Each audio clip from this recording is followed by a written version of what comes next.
Hey, we made it! Ooh, we did. Right, We're all alone here. alone. Our good buddy Paddy can't make it at the moment. He's out practicing for his band, isn't he? He's got gigs coming up. That's the official story. If you want the real story, Oh, Paddy has dropped a cargo shipment at the first sign of an Imperial cruiser, and he's on all the right. run Of from course. a group of bounty hunters sent out by Jabba the Hutt. Because Paddy is our very own Han Solo. He is absolutely. I'm supposing Paddy's going to be looking forward to this new TV series that's been leaked. Oh, what do you know that I don't? This is news to me. I only know a little bit. So yeah, apparently. Are you allowed to say, Matt? Are you involved? I wish I was. No, it's Chapek, Bob Chapek. I think he's in one of these meetings online. Okay. He spilt the beans that they're making a solo TV series for Disney Plus, apparently. But then he pedaled back straight away, apparently. Yeah, I didn't hear it. But... I think Star Wars Theory had a video up. I didn't watch it. The title was Right. something like Solo 2, so I'm guessing that's the same, like a Solo sequel. Right, maybe it's maybe crosswise. It could be Bob Paycheck. Every time we talk about it, I'm like Bob Paycheck. Yeah. Hello, Brian. He did say, hey, lads. I'm trying to get, I'm not doing very well here. I'm trying to get Facebook and YouTube up so I can see what's going on. So if anything goes technically, I can't even say the word. There you go, straight away. Technically wrong with the stream today. It's because I'm in control. It's not Paddy. It's yeah. I'm trying to, here we go. There we go. I was hearing you twice then, Matt. Sorry, I didn't get that. We're not doing very well, are we? Should we get our coat? I'll get my coat. I'm usually on this. That's what you get for I'm working. I was working up to the wire today. That's my excuse. Right, I'm with you. I'm here now. What we're talking about? I think we're talking about some Star Wars stuff. Is Steve's our music quiz champion, I believe. Yes. Is this the Steve from before? Yes, it was. Hello, Steve. It is. How you doing, Steve? Good to see you here. Welcome back. So, is it a scene from the title of the show? We want to be chatting about Filoni. Dave Filoni. Because recently it was announced that he has been given the promotion over at Disney, at Lucasfilm. But it's not a new promotion. It's something that happened last summer. But what they did, they just happened to update the website with the news, and everybody went crazy trying to, connect the dots. Oh, it must mean something. It must mean something. Hey, it might mean something. I don't know, but we'll have to wait and see. I mean, when I read it, and then I read about the fact that it's news to us, but it's not actually. It's a year late. Like it's not got out for a year, has it? I think it's a bit strange how, because he's not the only one who shares that title. There's another couple of people, isn't there? It's Lucasfilm share the same position as him now. Like Pablo, the story team. No, I don't think Pablo. It's oh god, now you got me. Yeah, John Knoll could be. If anybody in chat knows, let us know. But it'll come to me eventually. But anyway, when they were given the position, around at the same time, I think they updated the website at Lucasfilm straight away. Oh, last year. Yeah, last year. So I'm wondering. I just think it's strange how Dave Filoni's wasn't updated straight away. It was like left till now. Strange. I don't think it means anything per se, but it's just one of those things, I guess. But it's very welcome. So, well, absolutely. I think I'm a fan of Dave Filoni. I think he's done a pretty good job with Star Wars going forward from George Lucas. I mean, what do you think? What do you think? Well, I was just going to say we'll get into. I'll do my little story on how he met George Lucas and how it all started in a little bit. But yeah, Dave Filoni, he's fantastic. I mean, Clone Wars was brilliant. Clone Wars was. I think this is the case. Forgive me if this isn't the case, but I think most fans have said like they watched it and they were like, Star Wars. But then as the series just went on and on and on, it just people became obsessed. And there's some things that happen in, especially the brand new season from last year. That season was it 7 of the Clone Wars, the last 4 episodes. Yeah, I mean, there's some peak Star Wars in there. definitely. Real peak Star Wars. Yeah, beautiful stuff. I was tearing up at quite a few bits in it. I thought it was brilliant. Yeah, I mean that last season was a big hit. I think across the board. Yeah. No matter what side of the aisle of Star Wars fandom you find yourself on.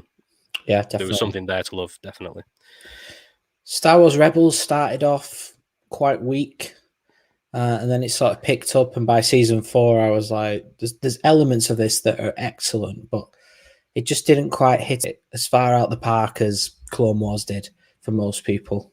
Yeah, I mean, I enjoyed that series. I must admit, I did buy all the Blu-rays and etc. etc. And I think what did it for me was the Obi-Wan Maul meeting, if you like. I mean, it was a shame that happened in the animated show and not in what's coming. Yeah, because it would have been nice to see that in live action, definitely. I think they would have left that for that show had maybe they knew that was coming. I mean, I don't mean to be denigrating on animation, but just to see Ewan McGregor do that scene that was in the animated series with Darth Maul. What I mean, sorry if I'm spoiling it for you, but you should have seen it by now. The Maul versus Obi-Wan round 2. Yeah, or is it round 3? I think they've had a few fights through the Clone Wars. They've had a few head-to-heads, I think. Obi-Wan's a bit dim when he first meets Darth Maul in the Clone Wars show. He stood in front, he sees the hologram, and then he sees him right in front of him, and he's like, "I have been waiting," and the robot legs are there, and he's got the red lightsaber, and he literally is Darth Maul, and he goes, Obi-Wan just goes, "It is you," and it's like, where have you been, Kenobi? It's like he's right in front of you. I just don't get what. I think Obi-Wan was just in complete disbelief and thought maybe he's I don't know, some imposter. Yeah, maybe. And he just as far as he was concerned, he was dead. Mind you, at that point, as far as everyone was concerned, he was dead. Maybe that's the reason to get the fans on board. Like even Obi-Wan's a bit like, really? Yeah, still alive? Wait a minute, you were cut in half and fell down a massive hole. Same thing about Anakin as well. On Mustafar, I'm like, you shouldn't really have survived. No, this is true, but this is Star Wars for you. You can die and come back, and nobody blinks an eye, really. It's. Do you know, I was watching. I went to see the Fellowship of the Ring. My first cinema trip this week. Since when did I last got cinema? Last cinema visit, I think, was Empire Strikes Back last year, or maybe Tenet. It could have been Tenet, actually, Christopher Nolan's film. In the IMAX, that was fun. Anyway, in the Lord of the Rings, Gandalf says in the first one, Fellowship, Sauron has returned with the ring to Frodo, and I turned to the people who I was watching it with and went, somehow Sauron returned. But at least I'm all joking. There's a reason why Sauron is back in that story. Well, he was never really gone, was he? No one's ever really gone. No one's ever really gone. Yeah. Who said that? That was not Obi-Wan, was it? I was doing an Obi-Wan impression. It was Luke Skywalker, wasn't it? Yeah, it's it's a lot of people say, oh, that's the Rise of Skywalker trailer, and I'm like, no, he says, well, he does say it in that, but it's taken from The Last Jedi when he talks to Leia. She says, I know my son's gone, and he says, no one's ever really gone. Yeah. Red Letter Media do a joke about that. They just keep I going. saw that. Have you seen it? No one's Yeah. ever really gone. And it shows Boss Nass. No one's ever really gone. Jar Jar. No one's ever really gone. Gunk Droid. No one's ever really gone. Anyway, you get the idea. Yeah. So yeah, back to Dave Filoni. So we were on Rebels. I can't remember if Dave Filoni did. Forgive my ignorance, but did he do Resistance? Because I don't think he did. He did. Because Resistance is pretty terrible. That's not one of his best. And he also did Forces of Destiny. Oh, I watched one of them, which was the YouTube series, right? I think it might be on Disney Plus now. But I think I'm not that target market for that show or Resistance. No. So, No. I tried showing my daughter the Forces of Destiny stuff, thinking she would have been the target market, but she just went, yeah, stick something else on. So yeah. How many seconds into it was that? Quite a few. I'm trying to force her to watch Star Wars. You will like Star Wars. No, not really. I know. Not really. It must be. It must be frustrating for people when people close to them just like, I can't stand it, and it's like a religion. It's like a religion for us, isn't it? Yeah. You know what it is? It's because Dad likes it, so she can't like it. Oh, it's that. Okay. Yeah. That's what it is. Maybe one day. Nah. To be honest with you, it's not going to happen. No, her favourite program at the moment is about sewing. Fair enough. So there you go. A lot calmer. A lot calmer. A lot calmer than Star Wars. Yeah. Less rants on Twitter and stuff like that about probably sewing. Yeah. Maybe she's got a point. Less controversy. Maybe she's just avoiding controversy. Maybe she's got a point. Mm. Club sewing. How does that sound? Yeah. That sounds much more relaxed than the Star Wars, commenting on Star Wars anyway. Yeah. Well, yeah. I pricked my finger today when I was trying to do some sort of cross stitch. Oh, did you? Anyway, so back to Filoni. This is the show. Anyway. We're talking about Dave Filoni. So yeah, he did Resistance. He did Forces of Destiny, Mandalorian, etc., and other things coming up. Now, there have been some rumors, which I were on yesterday. In fact, now I'm in control of this. Before I get into that, where's the control? Matt's new to this, guys. Yeah. He's learning on the job. Right.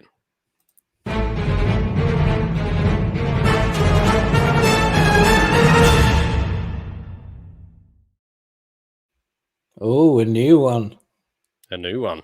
I forgot about that. Yeah, that's bloody good. That. Did I spell it right? I don't even know. I think so. Do you know you see something? Is there an American and a British way of spelling rumour? Let's Google it. I remember when I said, "Oh yeah, I remember making it now." Like colour. I sent it to Paddy and did an Alan Partridge quote. Soft rock cocaine enthusiast, Fleetwood Mac. You know, rumours their album. Yeah. Right. Yes, and no, there's only one spelling of it. All right. And Brian's hit the nail on the head. It just reads wrong on that. It just looks wrong with that spacing and that font. Yeah, I get you. I get what you're saying. Sorry, what did Brian say? He's he knows what I'm going to talk about. Doomcock Rumour Zone. Is this where it's from? Yeah. There was a video put out by Doomcock yesterday, and his what do you call it? His people on the inside, the insiders, basically said it was with this Rangers TV show. Oh yeah, the Rangers of the Republic. Yeah. Yeah, it was actually Filoni and Favreau who shelved it.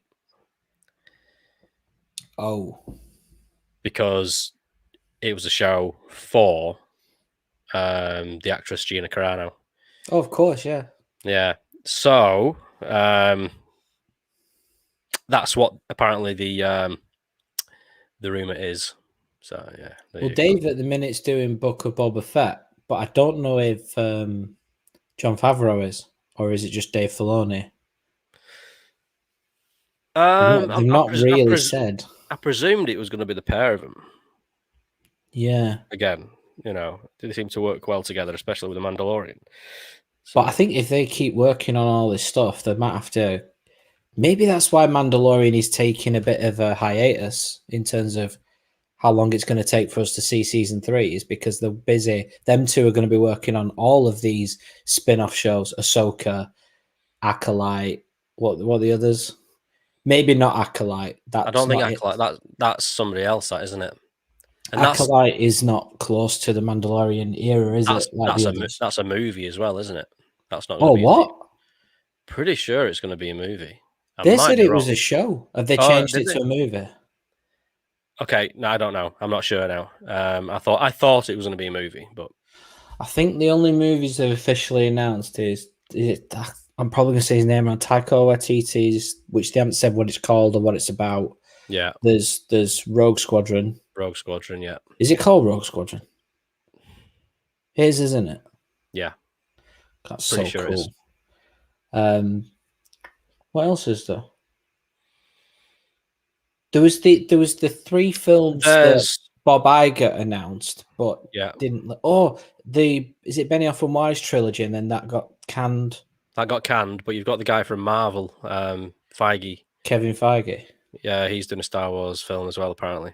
So he's just right. Okay, so he's doing the one, and then there's the controversial Rian Johnson trilogy.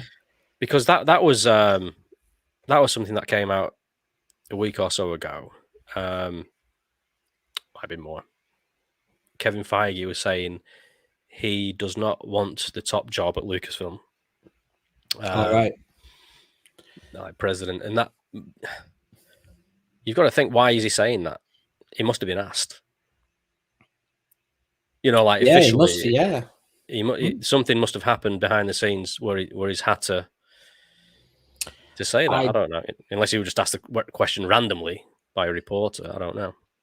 I suspected this for a few years, not that particular thing, but that I reckon a lot of big names have been asked to get involved in Star Wars after Force Awakens. Big name directors. But I'm only assuming this is the case, and most of them will just be like, no, not. Exactly. It's too risky. I mean, they asked Steven Spielberg, Lucasfilm, and George Lucas to do stuff in the prequels. Now, I don't even know this, but Steven actually did work on the Revenge of the Sith, right? In secret. He's not credited. He's not credited, but this is official from George himself. I think this is on the DVD.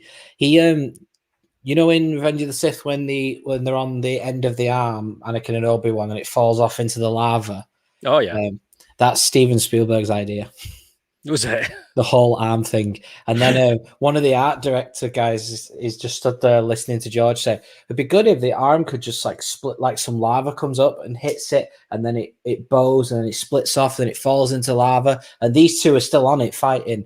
And then one of the art directors is like, "Yeah, it's a pretty good idea." And then George is like, "Yeah, that's why I got him. The guy's good." But it's a great scene. I mean, at that point, I don't think the crew knew. He said he called him the guest director. He said, "Whoever this is." I mean, anyone who knows George will be like, "You got a few friends, but it's probably Steven." Yeah. Exactly. And George said when people started complaining about something, like, "Oh, George, that's too difficult," he says, "It's my guest director." And he said when I told him it was Steven, they'd just get on with it and not grumble as much.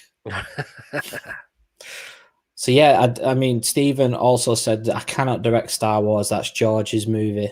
Yeah, and I think he probably feels the same now, even though George is gone. And I imagine a lot of big directors would feel that way as well. I remember James Cameron being asked about not to do it, but what was his thoughts on The Force Awakens, and the only thing James Cameron said was something about he didn't feel like the visual nature of Force Awakens was in keeping with George's vision of 1 to 6. He just meant like, camera placement, shot, and all that. And I thought it was a bit unfair. If anything, it does feel visually very A New Hope to me, just with a bigger budget and better visual effects. But maybe that was his way of kindly saying, I don't think the movie itself doesn't feel like it's in keeping with the others. But he's never talked about it since. Right. But I can't imagine James Cameron wanting to do Star Wars either. Could be wrong. No. But I can't see it. He's got his own. He's got his own Star Wars to be working on, which is taking years to come out. You know, the next. I think he's got another 20 odd avatars to release. That's Hasn't the he? one. Yeah. Not everybody's favourite, but I don't mind the movie Avatar, to be honest with you. But anyway, it's one of the biggest films ever, isn't it? Yeah. Financially.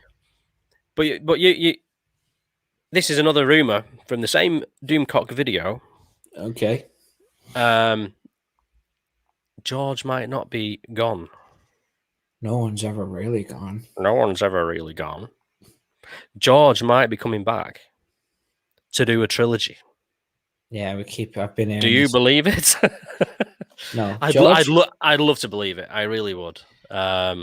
George is too old, and I'm not being disparaging there. That's George's own words. He says, he sort of told Mark Hamill, he said, I don't want to be doing these when I'm in my 70s and in his 80s.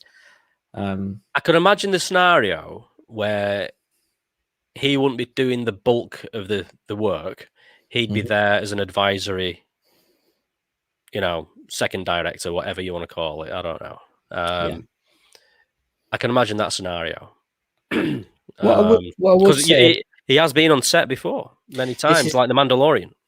This is the thing. He was on set for Rogue One, Solo. He even directed a scene in Solo, apparently. I don't know which one it was. And he was in The Mandalorian. And he's also way more involved in the Clone Wars than anyone ever knew. I don't know if you know this, but he was like creative director on it. Like everything had to go, through George. I didn't realize that when I was watching the show. I only found that out recently. Was that the whole series, or was it like the first few seasons and then he up to series 6? Yeah, okay. But I think him and George have kept in contact, so it wouldn't surprise me if, By the way, George was fully aware. This is what Dave Filoni said of Ahsoka's huge character arc, including her in The Mandalorian now. What? This was sort of planned years ago, sort of thing. Is that what you're saying? Like the arc was. I think they just talked about the potentials of the character going beyond. Basically, the bit I was latching onto was, I reckon Filoni's asked, can she survive Order 66? That would have been a yes from George. Can she go beyond the original trilogy? Does she survive Darth Vader hunting down the Jedis? Obviously, the answer was yes. So I think that was all George approved. I'm not saying that they had what happened in The Mandalorian was literally written down 10 years ago with George, but he does have a big say in it. We've got a Brian comment.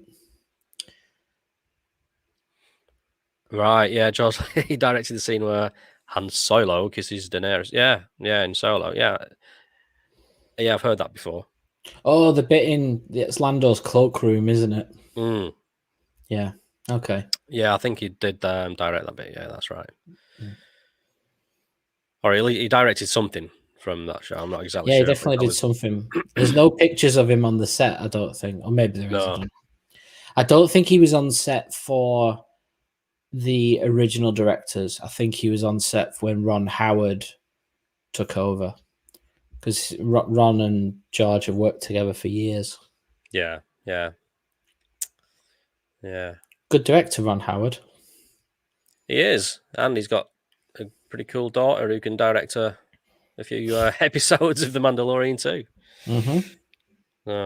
Bryce Dallas Howard, yeah. Yeah. I think she's going to be a recurring Star Wars TV director as well. I would assume so. I think all of them from Mandalorian, like Taika Waititi as well. I think they all did a very good job, to be honest with you. I can't fault The Mandalorian at Well, all. And in fact, I really hope Filoni and Favreau get everything. You know what I mean? I really hope they get everything because they're making some quality Star Wars. I mean, not everybody agrees with that, and that's fine. But I think, yeah, no, it's true. It's not everybody's cup of tea, but a lot of people are burnt from previous Star Wars films. I suppose we've got. So there's people who just can't stand or don't like Mandalorian at all. That surprises me. I think some. I don't think it's a case of like they just can't stand it. It's that they can't bring themselves to like it or watch it. Oh, Do you know what I mean? Because it's still under the Disney banner, maybe. Yeah. Okay. Yeah, they've been like once bitten, twice shy, sort of thing. I was going to say I've watched critics on the internet from many years back to when the prequels were coming out, who've been quite scathing of Star Wars, and even they've had to turn around and say, you know what, Mandalorian is pretty good. It is. I've not met anyone that hasn't enjoyed the show. That final scene of the last, the last episode, quality stuff. But I mean, it's a shame that things will have to change as far as characters are concerned. But anyway, we're not going to delve into that. Why? But the whole Gina Carano thing. Oh yeah, was it Mike Zero was saying she's coming back, or was that somebody else? I don't. Oh God, I don't know. I don't watch Mike Zero. No, I used to. But... Well, that's why I don't listen to Doomcock, because he's like a Mike Zero 2.0. Yeah, he is, but he's more entertaining. Absolutely, I did find him very funny and entertaining. Yeah, and I like what he's. I think that's mainly what Doomcock is about, just entertaining you. Just fine. And he's a Star Wars fan, and he's trying to get people's hopes up and all that sort of stuff. And I guess sometimes you do need a bit of that as a fan. So I won't put him down too much, but I really hope he's right in what he's saying about George and stuff. But I can't see it. it. Maybe George would. I'd like to be proven wrong.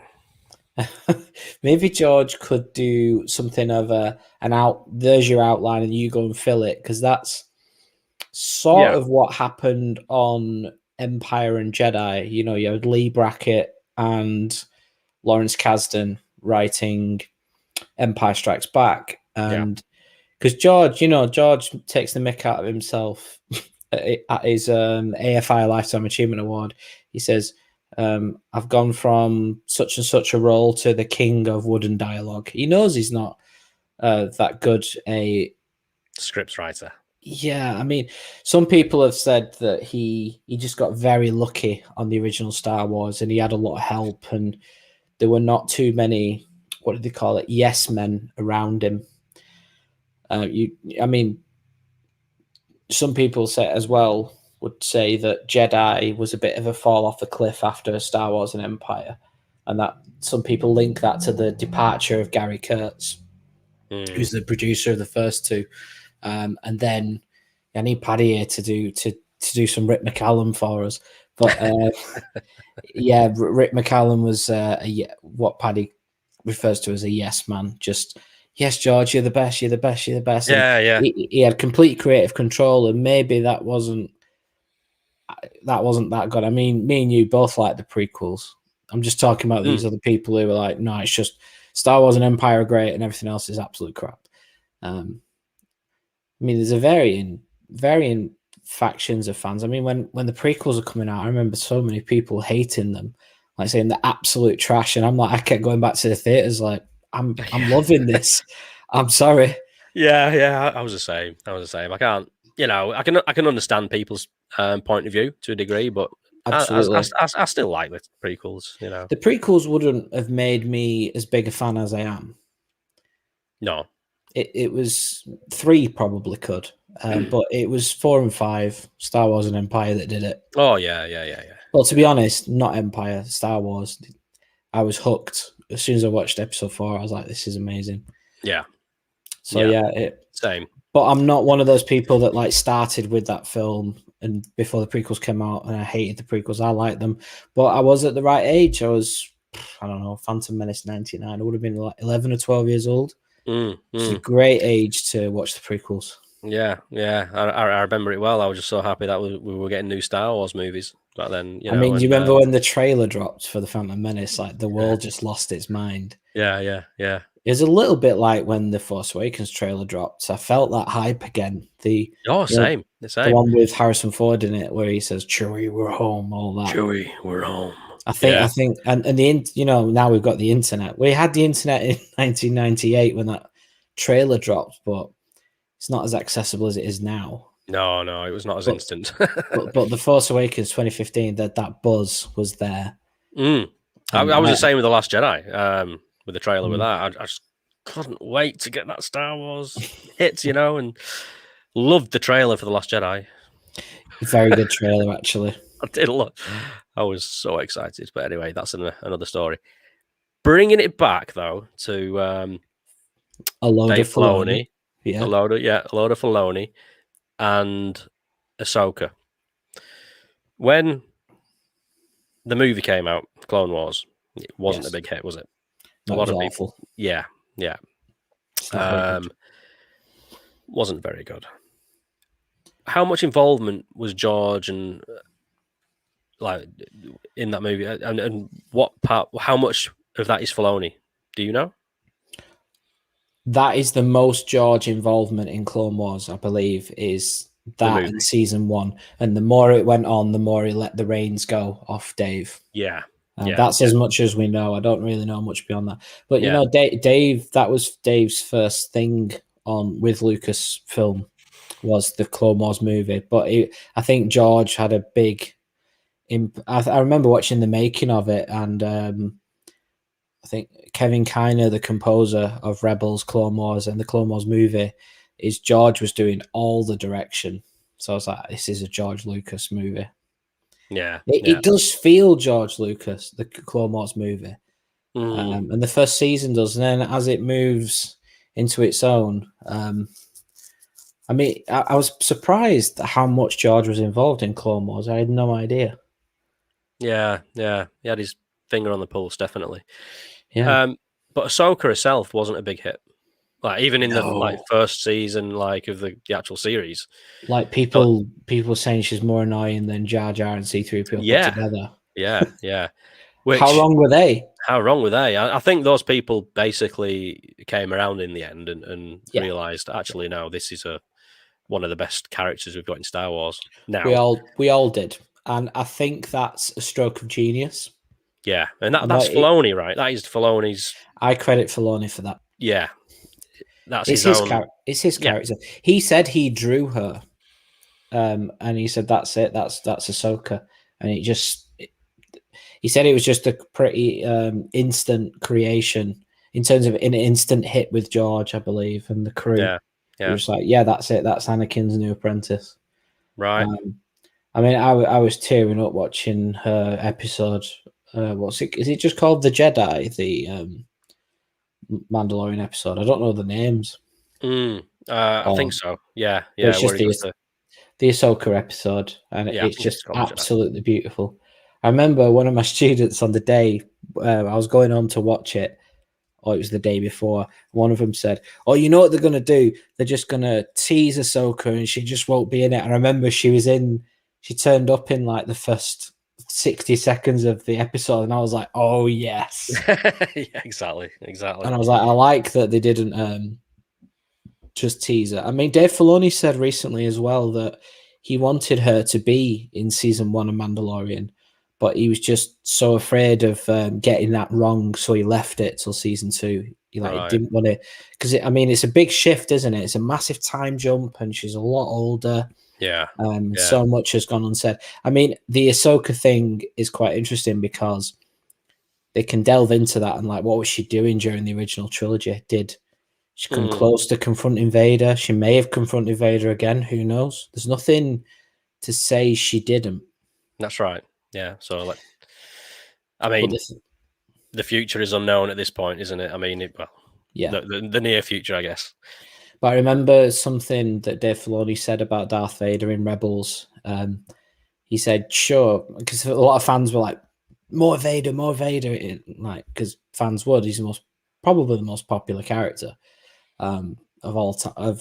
Back when Star Wars came out.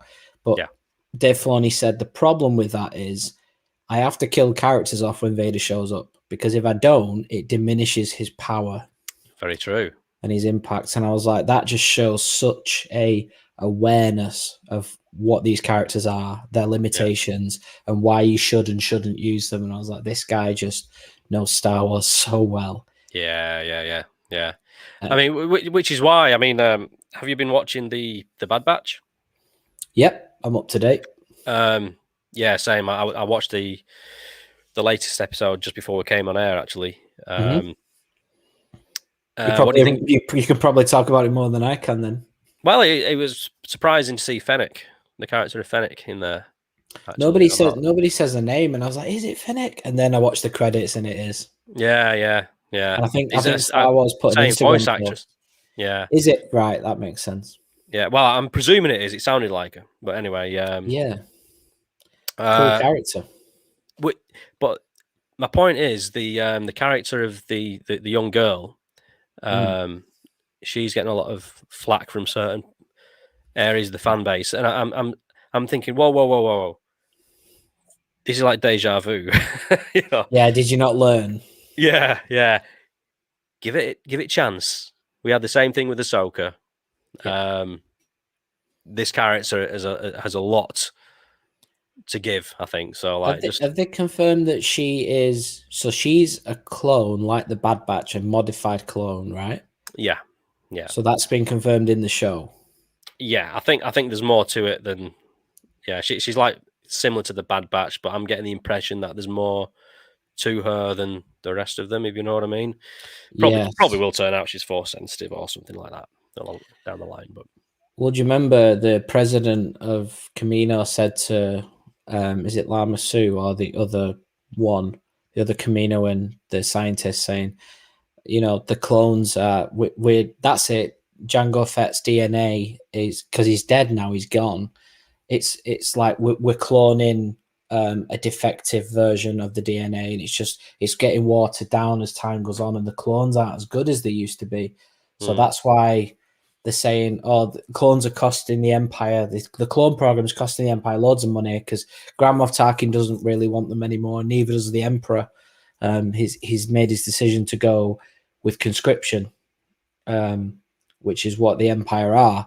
I mean, I remember when Attack of the Clones came out, a lot of people were like, "Oh, so they're clones in the original trilogy," and I'm like, I never thought that. I always like, even then, I'm like, no, they'll be conscription because they're not the same voices. They're all different heights and stuff. They're not all the same, and they're absolutely terrible at shooting, whereas clones aren't. So I was like, they're definitely not clones. They're normal people who've been drafted into the Empire. The Emperor doesn't really care about having the power, so to speak. And he does, obviously. But what I mean is, the Empire, it's all about fear. What does the Death Star symbolize? The fact that they can blow your planet up will make you want to do it. The fact that they have thousands and thousands of stormtroopers, you're like, oh, I've got no chance. But the Rebel Alliance see through that. They're like, actually, these are not highly trained thing. You can take out loads of stormtroopers pretty easy because they're not proper military force. They have an academy and stuff, but the Empire sees its power from numbers. Yeah. So lots of them. And the original thing, the clones, because they had growth acceleration, they all died out. Some of them went mad, but that's now Legends, I believe. Right. And then there's another Legends alternate where George said, I don't know if it was George. I don't think it was. The stormtroopers are clones. And I was like, well, I never saw that. I never read that. Somebody told me about that. But now we're experiencing the canon version in Bad Batch, like what really happened. So some people are now speculating that because the clones aren't doing so well, what do they clone next? Somebody who's force sensitive. And they're thinking they may do the Star Killer storyline from Force Unleashed. Yes. Do they dare? I wonder. I'd love that. I Sam hope Witwer so. as Starkiller. Honestly, Lucasfilm have such, and I think this was George Lucas's own words, a treasure trove. Yeah, that's right. Of stories and art and back catalogues, and such a mistake for them to say, nah, shove it to one side. We're going to do our own thing. George, Why? I know. Why? George has his hands all over The Force Unleashed, and the first and the second game. And at LucasArts, what they used to do is have bullet points of things. So when they were making the scripts and the story for the game, so in the first game they were like, bullet point 1: can Starkiller interact and talk to Princess Leia? And they'd send the facts through. This is before they emailed, and then they'd be like, just sat at the fax machine, like, and then come on. And then it'd come back through and just a scribble of yes from George. Can Darth Vader? GL. Can Darth Vader have an apprentice? Can he have 2 lightsabers? Can he, have a love interest? This is what Disney should be doing now with George Lucas. That's what we thought was happening with Force Awakens. Yeah.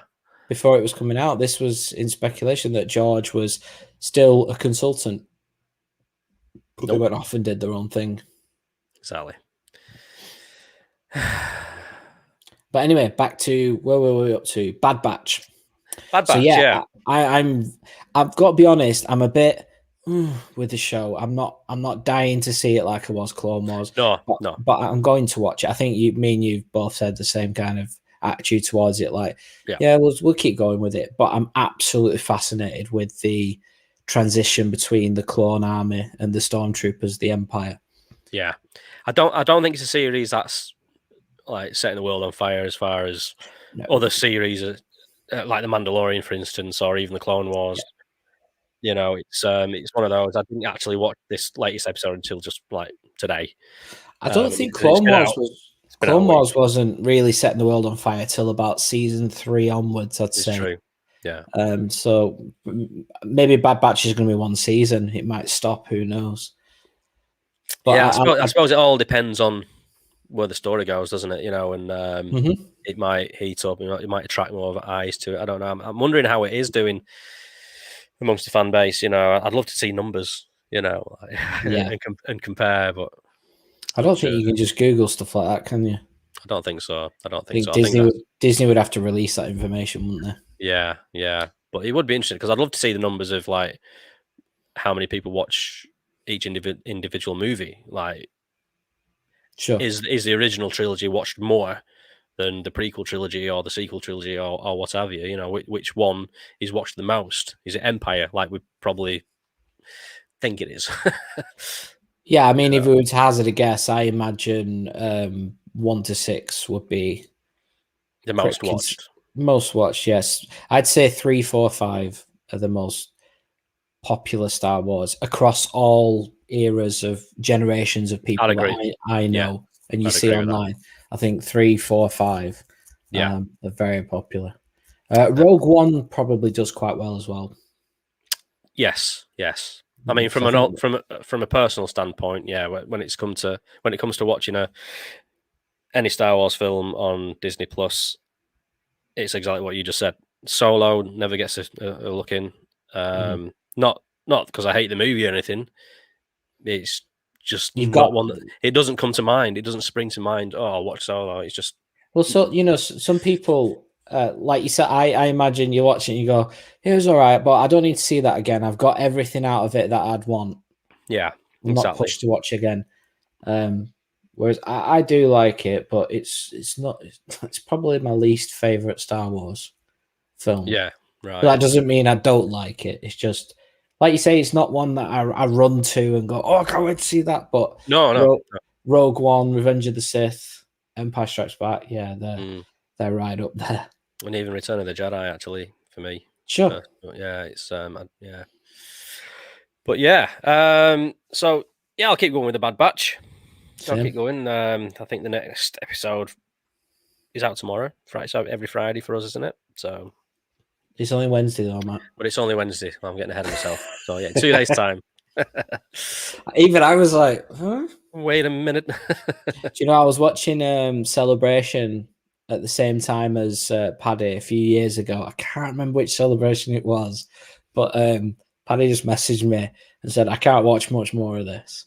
And I said, why? What's up? And he said, Filoni fatigue. Filoni fatigue. Because it was every panel was Dave Filoni talking about Star Wars. I mean, I was loving it, but Paddy was like, "Oh God, Filoni fatigue." And Paddy didn't really. He'd not seen Clone Wars at that point. He'd not seen Rebels. He didn't really know what this guy was. I don't think Paddy's watched much of Clone Wars even now, has he? I don't think. I think he's got. When I was last at his, I saw in his towers. I think there's Star Wars Rebels in there, but you might not have the Clone Wars stuff. No. I don't know if Paddy's has got Disney Plus either. Right. I don't know if he has. We've got to sit him down and get him to watch the Clone Wars because I mean, there's some fantastic Star Wars in there, and this is why Dave Filoni is the next best thing we've got to George Lucas. Absolutely. Right? I mean, he's been.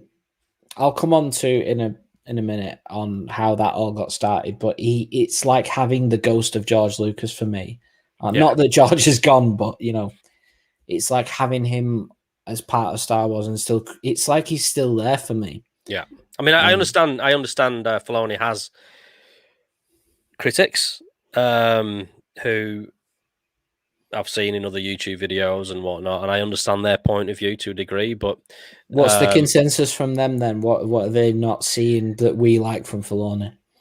I think it's pretty much on par with us, but it's some recent comments probably from Filoni within the new Disney Lucasfilm sphere. It's sort of you've got to say these certain things to. Got you. Right. So they think they're. Yeah, so they're critiquing him, saying you're following this agenda. They think he's part of that. Yes. Okay. Well, maybe he does have his own.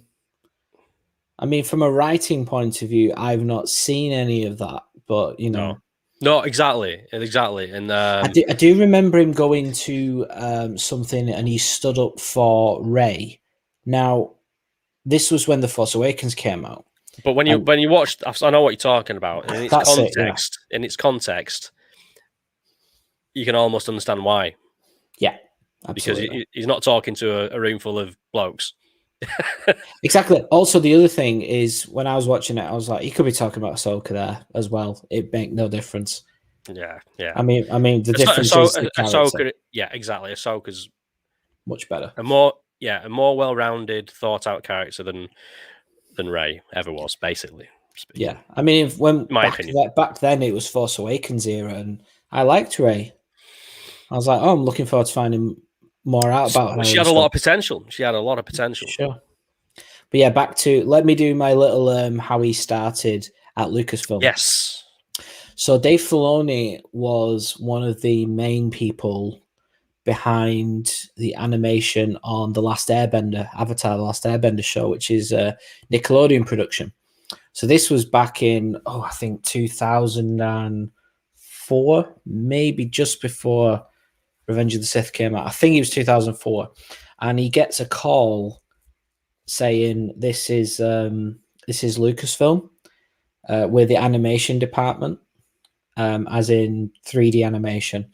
And then Dave Filoni's like, yeah, whatever. You're not. You don't have a 3D animation department. You don't do stuff like you don't do animation. You're Lucasfilm. And she was saying, we're looking for a 3D animated director thing, the position he had on the Clone Wars. And he was like, yeah, this, who is this? And she goes, is this Dave a wind up?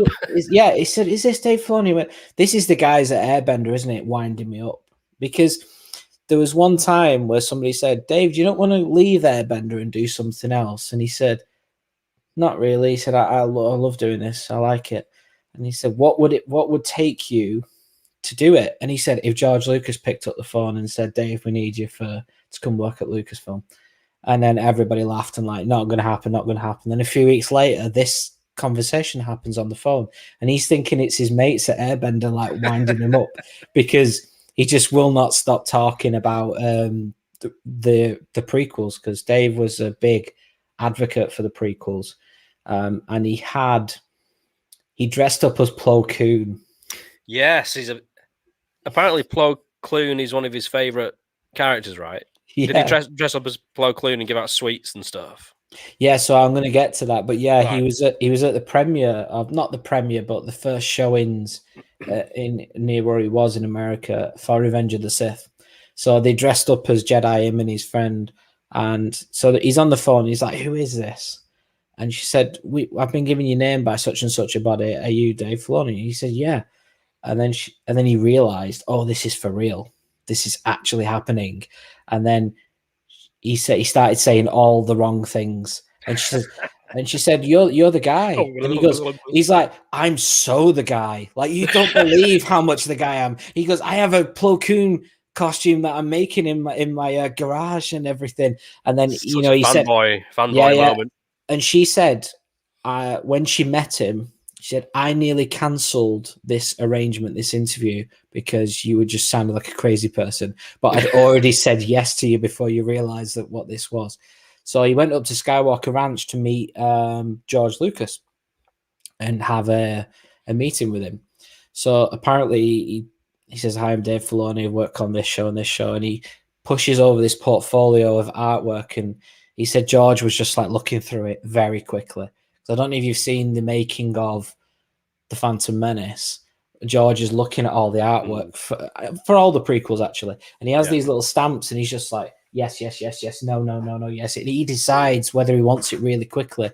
What I've always found fascinating about that is when he's been asked, he said that's how quickly the audience sees that character or sees that location or sees that ship. And I was like, wow. Wow, yeah, that's a good point. He's really, absolutely right. He's literally thinking about the audience right at the beginning in the pre-production phase. Like, does that scream Mustafar? Does that scream Empire? Does that scream Star Wars to the audience like that?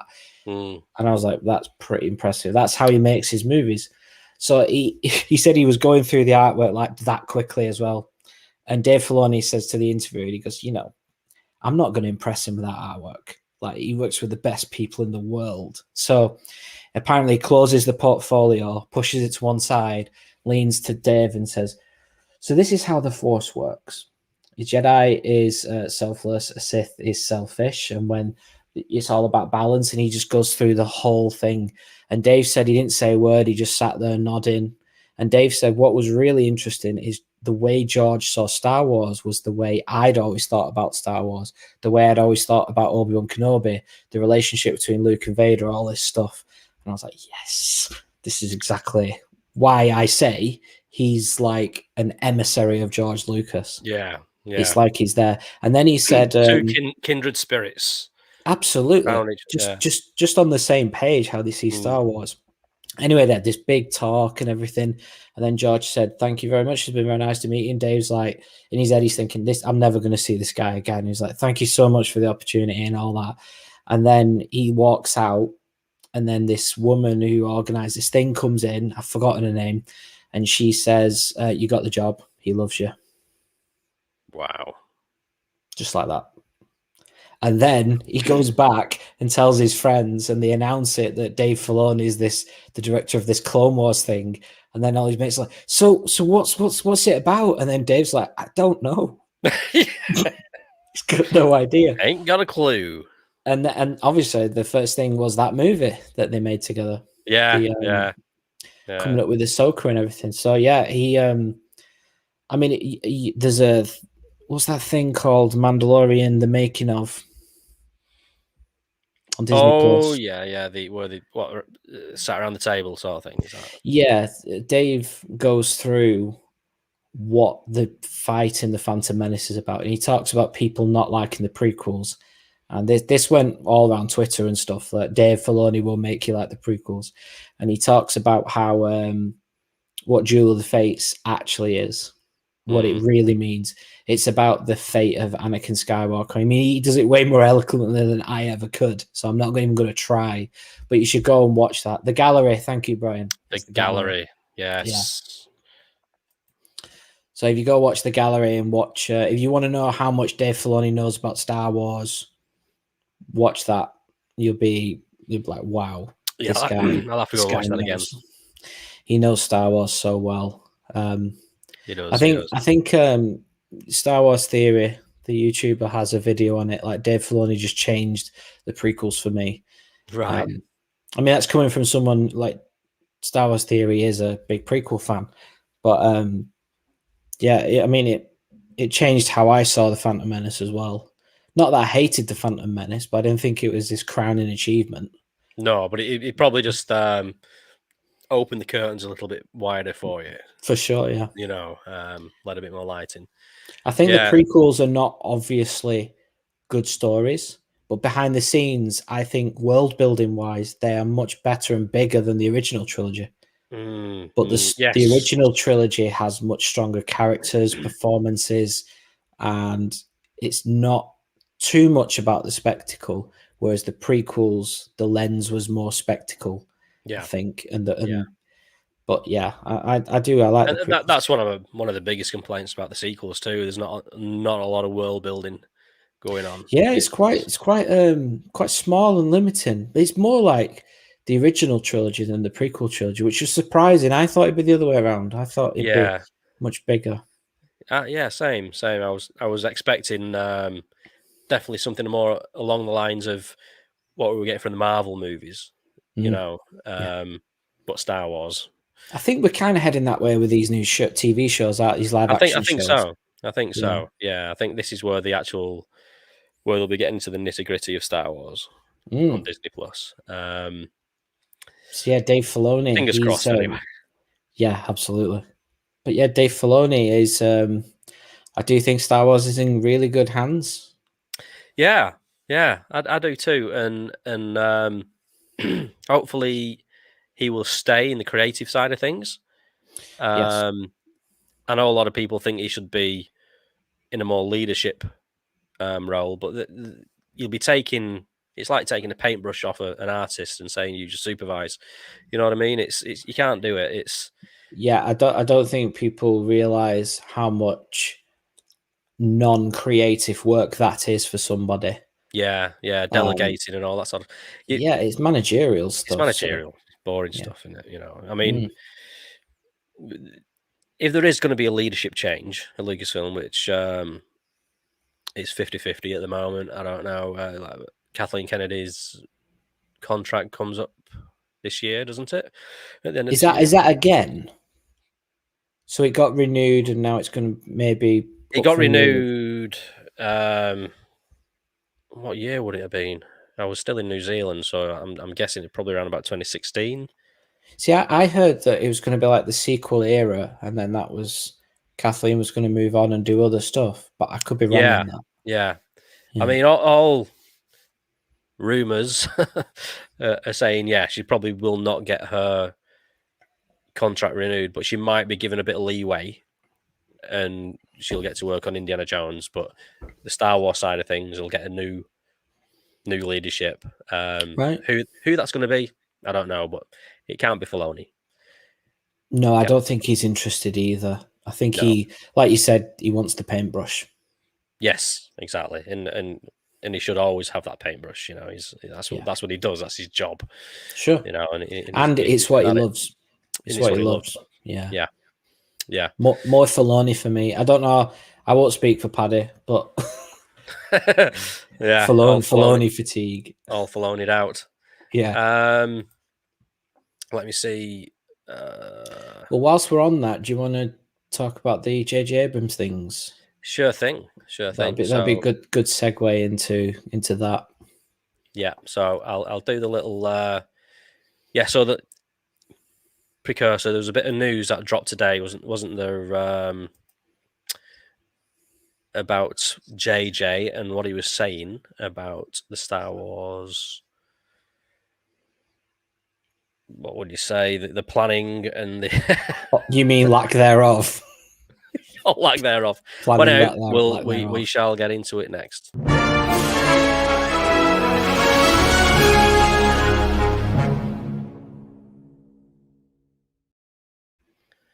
So here we go. I'll just share this article. Cool. If I can.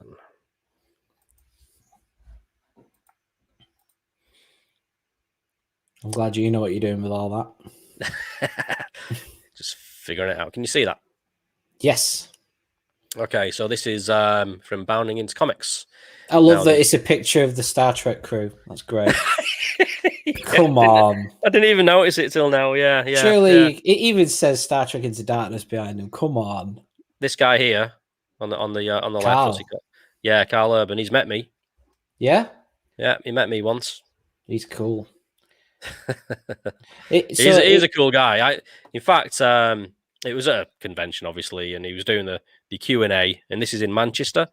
And so he's taking all these questions about Star Trek and Judge Dredd. And I thought, well, I'm going to ask him something a bit, left field. One of his movies that probably nobody else knows about in the room, which was a movie he was in New Zealand because he's a Kiwi. Yeah. And it was a true story. It was about a mass shooting that happened down in Dunedin. On the south of the South Island. Is that what Brian's talking about? Oh, I'm not sure. Just let me. Oh, can you not see that when you're sharing the screen? Sorry. Billy Butcher. Is that his name in the film? I don't know. I've not. No, Billy Butcher's. Yeah, I know Billy Butcher's the Boys, isn't it? Oh right, no, I've only seen a bit of The Boys. Right. Well, the one in New Zealand, it was a true story, and basically the question I asked him was, the movie you were in New Zealand, Out of the Blue. Now, was it different playing that character because it was a true story and it's quite a sensitive story because a lot of people were killed in real life. So, how different is it filming something that's actually happened compared to something that's make believe? Sure. And I think he really appreciated that sort of question, because it was so different from all the other questions you were getting. So, well, it's more about the process of acting, wasn't it? So, people. Well, exactly, yeah. You probably don't get that many kinds of questions at a convention. What was it like to be Aemir in Lord of the Rings? Yeah, exactly. Like, how do you answer that question? It was all right. Yeah, and when rode around on a horse. Like sometimes these people, creatives, actors, whatever, they get interviewed, and sometimes people are like, "Oh, they're a bit miserable, aren't they?" I'm like, "Well, they're being asked stupid questions all the time," and they've got to put a smiley face on and answer it as best they can. But I mean, I think he appreciated that question and he answered it really well, and he said thank you at the end of it. So, but yeah, if you get a chance to watch that film, it's a well-made film, and it's pretty shocking actually. Right. Because it happened in a little quiet village of New Zealand.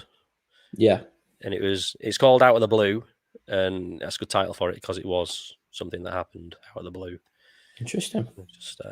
I've not heard of this before. Yeah. Obviously, he's Aemir in Lord of the Rings for me. That's just where I know him from. Yeah, exactly. That is true. And in that picture, he's Bones from Star Trek: The Doctor. Yeah. For God's sakes, Jim, I'm a doctor, not your personal sex toy. Oh yeah, so then they start doing proper screen caps of Star Wars. Brilliant. Yeah, there you go. So anyway, the story goes, J.J. Abrams admits the Star Wars sequel trilogy needed a plan. And water is wet. There's a lot of people on Twitter who are fans of the series or the Disney sequels who are in a bit of denial towards what JG has said. But anyway, Star Wars The Force Awakens and Star Wars The Rise of Skywalker director J.J. Abrams recently admitted that the Star Wars sequel trilogy needed a plan. Abrams was asked by Collider, do you feel like the trilogy would have benefited from planning out a very strict 3-movie story from the very beginning, or do you enjoy that kind of creative freedom to kind of take characters in different ways to see how that goes? Abrams responded with a rambling answer before he eventually admitted that Star Wars needed a plan. He stated, "What I've learned as a lesson a few times now is something that, especially in this pandemic year, working with writers, the lesson is you have to plan things the best you can." Abrams continued, "And you always need to be able to respond to the unexpected. And the unexpected can come in all sorts of forms. And I do think that there's nothing more important than knowing where you are going." So, I mean, he's basically admitting that there wasn't really any direction in this sequel trilogy, right? The thing is, it's almost like he's taking the blame for that, and it's not his fault. He's been in the industry for so many years, and he's written quite a lot of stuff. I'm not saying it's any good. That's for audiences to decide. But he knows how movies are made. He's shadowed Steven Spielberg for years. He was his editor when he was very young as well. He knows how this industry works inside out. I'm not having it that he got to this part of his life and they said, "Do you want to do Star Wars?" He's like, surely that would. He was so daunted by it. He'd be thinking, right, I really need to know what I'm doing. But I think Lawrence Kasdan writing it with him probably helped him feel a bit more comfortable.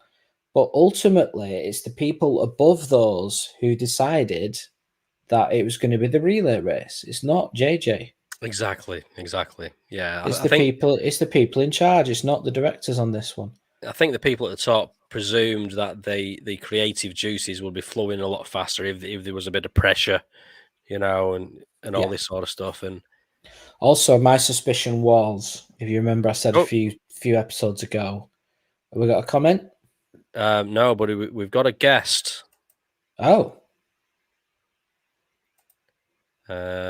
Please welcome to the stream, Paddy O'Hare. Yo. Hey. How's it going, boys? Good. I caught a little bit at the beginning of the show. Sounded good. Yeah. Matt's doing well. Yeah. Good. I can see the drum kit there. Nice. I'm not playing that. That's Steve's. Yeah. Do you want to hear how it's going so far? Go on then. Give us a rendition. So the desk blew up. Oh no! I'm having some trouble with the pedal board, and I'm trying to figure out which of my guitars is going to work. But other than that, it's going well. Oh no! So no. yeah. So when's your gig? I could see some repair bills in my future. Yes. He's got the gift of foresight. That's it, exactly. I did. Sorry, go on. What was the question? I said, when's your first gig? Oh, it's on Sunday. Ooh. It's okay. They've got a PA in there, so that's going to be all right. Right. There was just something. There was this little thing that came up before. I wanted you to hear this. So I'm going to mess it right up now, but.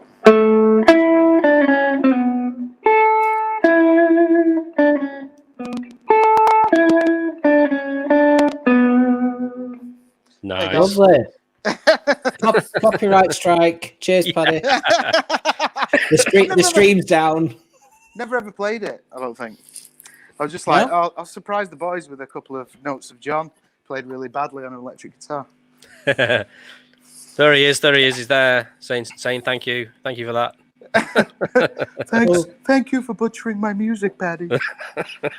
Next time, why don't you stand outside my house like the two trumpet players did? Yeah.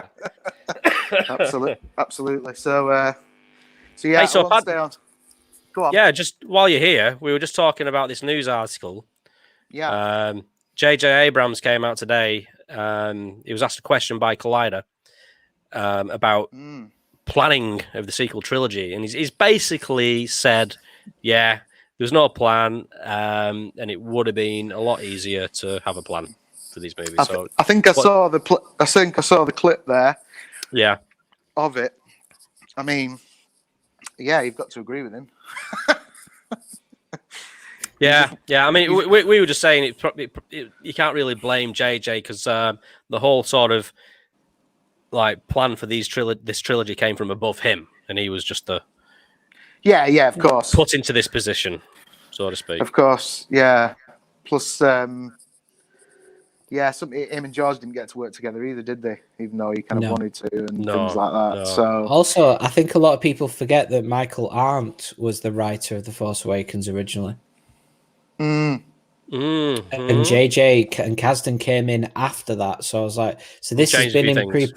Yeah, so I think Force Awakens was very rushed because they'd spent all the pre-production time with Michael Arndt, and now they dropped that. Because I remember them going to see Michael Arndt, like the production artwork that was coming off Michael Arndt's script, and people said to Mark Hamill, the artist, was saying, "Oh, I've been drawing and painting you in scuba gear and everything." And Mark Hamill was like, "Oh, cool! I'm looking forward to all this."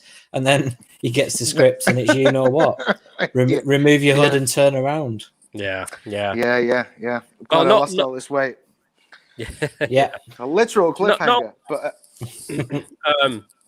I think JJ's idea going forward past The Last Jedi, not The Last Jedi, The Force Awakens, he had a different sort of idea of what was going to happen. There were sort of story beats he'd had set out prior to Rian Johnson coming in. And then I think Rian Johnson did the proverbial throw the lightsaber over the shoulder and did something completely different. Which probably screwed up the whole plan anyway. I mean, whether you like The Last Jedi or not, I think it probably wasn't the original idea. I mean, like I say, he's right to say that. You just got to what franchise is it again that he's got his hands on next? Is it Superman? Is it Superman that JJ is doing? Fucking hell. Well, I mean, well, the words right out of my mouth. Wow. Okay. But yeah, I mean, is that? I mean, you can't say it's him paving the way because it's DC, so it's not. It's not Disney or Lucasfilm, but still, fandom's a very big pool, and everyone's been talking about the problems with Star Wars for such a long time. What problems? Who knows? Maybe JJ might be trying to garner a bit of goodwill before he dives into Superman. Maybe. I think he was probably put on the spot a little bit in that interview because it was on film. Yeah. Maybe he had to say something, and it was a kind of political answer. I mean, it was a bit. I mean, he tried to dress it up a bit from what he actually meant, but we all know what he means. We all know what he means. So, fair enough. But I just wonder whether it's whether there might be a small relation to the Superman situation, but could well be. Yeah. But I'm just to warn you, I'm probably not going to stick around for too long because I've done my usual Thursday thing of not having a lot of charge on my phone, and why do you think it's Thursday as well? Matt's made this mistake. Sorry, Wednesday. I did make that mistake as well. Yeah, I thought it was Friday. It's because I'm up here. I'm usually sat in the office. Yeah. Usually sat in the Death Star control room speaking to you. You two are talking like it's that week after Christmas when nobody has any bearings on what day it is. That's right. Yeah. The lost days. Thursday. It's Tuesday today, isn't it? It's Saturday. Oh. Funny you should say that because I was just enjoying a can of Lost Days Pilsner. Very nice. What flavour is that one? Well, it's a Pilsner, but it's the Lost Days. You see, it's the roused. It's if it's the end, it's never looked so good. It's the lost days, between like Christmas and New Year, like you say, where you can't figure out what the hell's going on. That's it's a lost. I'm still on the brew. On the Ferris. So, you're still on the Ferris. Good. Yeah. Excellent. So you've done the Filoni stuff, and we're on JJ now. Filoni. With Paddy, I was telling everyone about us watching remotely watching Celebration a few years ago, and you just said Filoni fatigue. Yeah, very true. He was on like every panel. I was like, enough with Filoni already. I mean, fair, the guy's great, but I did get Filoni fatigue that particular Celebration. But Which one was it? Was it the most recent one? I don't know. I can't. No, it was. I think it was before Last Jedi. So it would have been the 2017 one, because the 2016 one was the one you were at. Yeah. And then the year that's it. And then the year after was the build up to the Last Jedi, and that's the one where it was very Filoni based. Yeah, it was. Yeah, it was. I were loving it, but you were a bit like. It was a whole loady. It was a whole loady of Filoni. A load of Filoni. It was a load of Filoni. By the way, we've already got Superman. Exactly. That's the problem with the new Superman stuff. They've gone. DC's all dark now. They're not bright, nice, happy, colourful characters that save the day. Don't worry, Superman will go.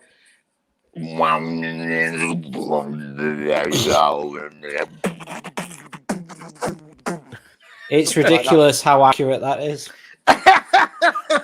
It's quite depressing as well. Yeah, I'd be like, yeah, something like that, but played a bit more skillfully. No, we definitely need a bit of a swing back to the sort of 80s style Superman, you know. Yeah, absolutely. Where he just was some orchestral music. Yeah. I think I'm just gonna hang outside Lois's apartment for a while. Yeah. What was it? What was it? Kevin Smith called the what's his name? The what's his name version? X-Men director. What's it called? Bryan Singer. The Bryan Singer version. That was what Kevin said about that, wasn't it? Whiny emo Superman. Oh, is that the Superman Returns thing? Superman Returns, yeah. Where we had the John music, but it was John Ottman who did it, but he used a little. He adapted like John's music, didn't he? Right. Yeah. At least that was. Yeah, he didn't quite have the same. Like, never will. Great I don't idea. even know why I'm saying. Yeah. Great idea, just didn't pan out. No, I'm saying it. Yeah. So, I mean, we'll see. We'll see. Yeah. It'd be interesting to see. So, has JJ got a trilogy of Superman, or is it a standalone? I'm not sure if it's a trilogy. No. The trend is now 20 films. 20. Yeah. James Cameron version. Avatar the shit out of it, man. No, I think he's working with another filmmaker on the Superman. I think there's going to be a few changes with the actual character of Superman 2 along the lines of Anne Boleyn. You know what I mean? Oh, right. Okay. Got you. Yeah. Interesting. Won't be the traditional. It'll be a different vision of what Superman looks like, basically. So, well, best of luck to JJ, but you know, yeah. The problem with these things are there's just you're always up against it. Like, what do people know about Superman? Yes, and exactly. What do they associate with Superman? And it's like that's it's a We're hero. We're not going to read the comics. Yeah. This thing is they're just always set up to fail these things. I hate to be pessimistic about something I've not seen yet, but you know, I just can't. It's just can't see it going well for anybody. I think it's a case of they're not starting off on the right foot straight away. You know, if you're going to do a new Superman movie with a character who is of a different ethnic background, that's already that's already established in the comics, and you can go along. You can go with that, but actually changing the Clark Kent character. Yeah, it wasn't Kal-El, was it? It was a different L character. Yeah. But that became Superman. And why they can't use that, I don't know. Well, I don't know. And thing is, though, if you do voice a little bit of, I don't know, backlash against it, you opinion. Yeah. You get opinion, you get shouted down, don't you? So cancelled. So Let's not talk about it, guys. Let's not talk about it. So move anyway, along. Move along, boys. I'll let you carry on talking about that particular article. I'm going to jib off because I can see it's almost dead now. Rightio, mate. So all right. Good luck, and I'll hopefully see you I'll next probably week. see you tomorrow. If you're about. Oh yeah, I'll see you tomorrow. Yeah. All right, mate. Adios, buddy. See you later, boys. See you, Andy. See you. Bye. All right. Oh, well, that was a nice surprise. Yes. And he's got his gig on. Everything's breaking down, and he's got his gig on Sunday. Not good. No, desk went boom. The desk went boom. Yes. A small thermal exhaust port right below the main port, and someone put a proton torpedo into it. Right into it. Right, where are we up to? Right, yes. So here we go. It credits him as the Superman producer, not director. Well, yes. Interesting. The Superman producer then said, there were projects that I worked on where we had some ideas, but we hadn't worked through them enough. We had sometimes some ideas, but then we weren't allowed to do them in the way we wanted to. Okay. They had some ideas, but they weren't allowed to do them is the way we want. Okay. That's interesting. Is he talking about Star Wars there? Yeah. I presume he is. I had all sorts of situations where you plan things in a certain way and you suddenly find yourself doing something that is 180 degrees different. So that's basically the studio butting in and saying, do it completely different. Yeah. And they've probably already worked on it for weeks. Mm-hmm. And then they say all of a sudden, no, you got to change it. Yeah. And then sometimes it works really well and you feel like, wow, that really came together. And other times you think, oh my God, I can't believe this is where we are. And sometimes when it's not working out, it's because it's what you planned. And other times when it's not working out, it's because it didn't. You never know, really. He's kind of just blabbering there, and he's like trying to find the middle ground. Yeah, Abrams he'll been asked about this so much as well. Yeah. Abrams then admitted that the sequel trilogy needed a plan. But having a plan, I have learned in some cases the hard way, is the most critical thing. Otherwise, you don't know where you are setting up, or what you are setting up. Sorry. You don't know what to emphasize, because if you don't know the inevitable of the story, you are just as good as your last sequence or effect or joke or whatever. Mm-hmm. He concluded saying, but you want to be leading to something inevitable. This is true, isn't it? Yeah, so there you go. It's he's basically complaining about a lot of studio interference. It sounds like he had, reading between the lines, it sounds like he had an idea of where things are going. And the studio has come in and said, no, we want to do it this way. So it sounds like a lot of pressure for JJ, It's unbelievable pressure. I cannot imagine what it is like directing, helming those movies.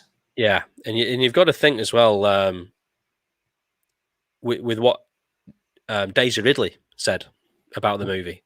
Yeah, while they were shooting it, they didn't even know what her character was going to be.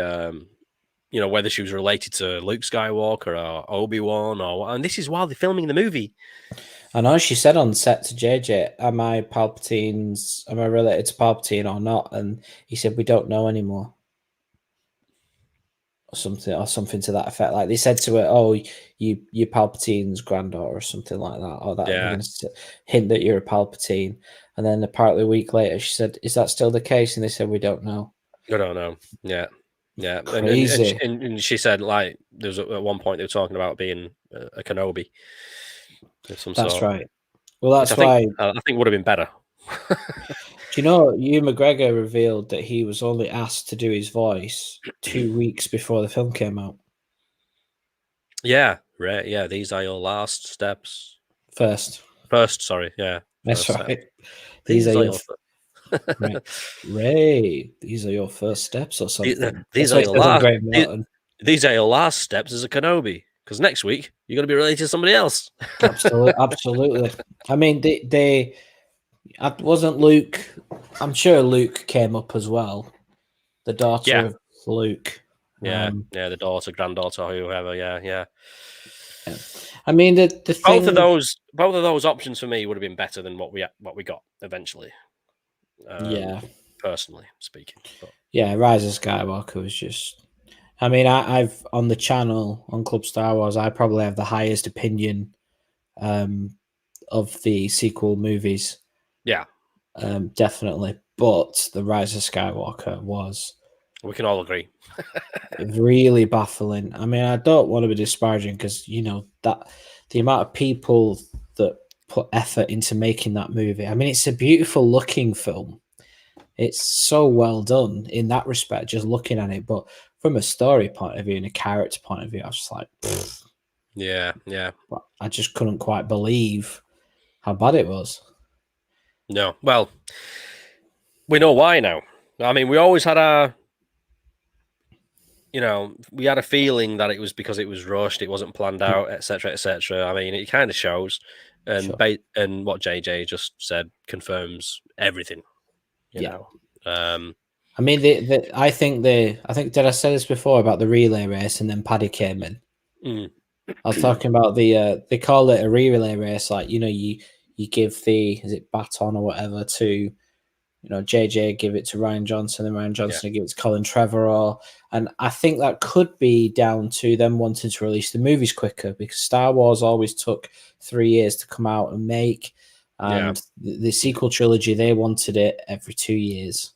And then something in between to keep it going, the anthology. Not particularly, obviously not linked to the sequel trilogy.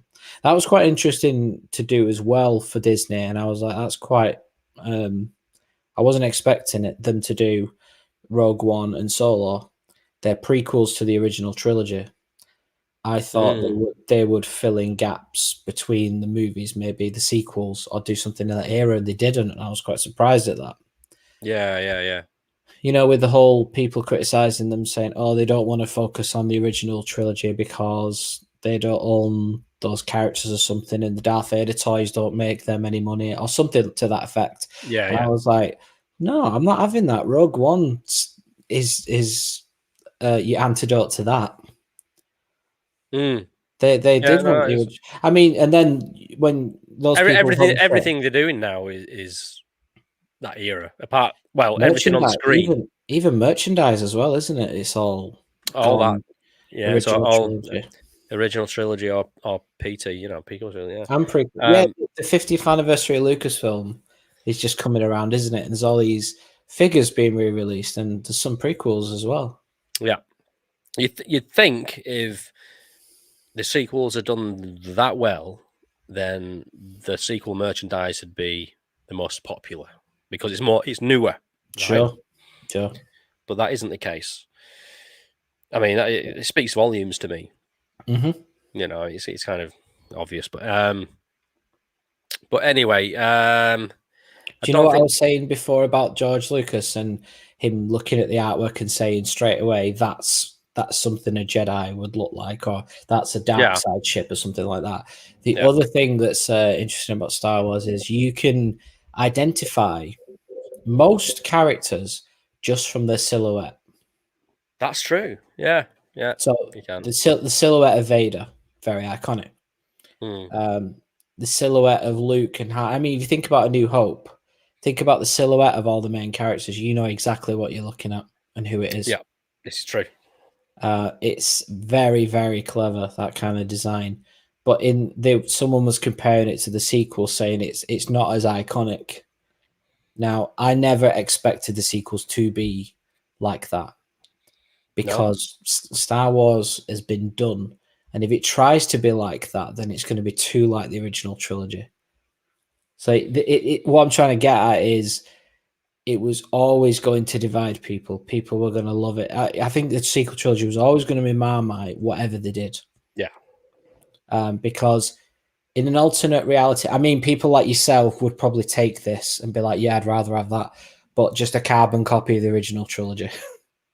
Well, at least, you know, for people like yourself, at least Luke Skywalker was still be Luke Skywalker. It was, I mean, it was it was pretty boring compared to the original trilogy because they didn't really do much. But at least they'd be those characters. But, I mean, to be fair, The Last Jedi had me for a small part of it, if you like. Really? Okay. Let me continue. Go. It went on too long with the hermits, depressed, suicidal. Mm-hmm. It should have been a brief moment. Brief. Like, this is my backstory. This is why I'm on this island. And I'd have probably gone along with it. Mm-hmm. And if Ray had snapped him out of that, like, pretty much instantly, and said, this is what's going on, snap out of it or something, I could have probably forgiven the film. Well, I'd have gone along with it. I'd have probably enjoyed it. But yeah, the whole it stretched out for the whole movie to the point where he never even got off the island. No. And I said, these are the words I said to my mate on the way to the cinema that night. Is if he doesn't get off the island, I'm not going to enjoy this movie. Or something along those lines. You know, I think I expected it to happen almost. You know, to say in hindsight, saying something like that. But it's they missed a trick. Sure. You know, I mean, I expected you expected what we got. Yeah, I was ready for it, so maybe that's why it didn't have that impact on me like it has most people I know. Yeah.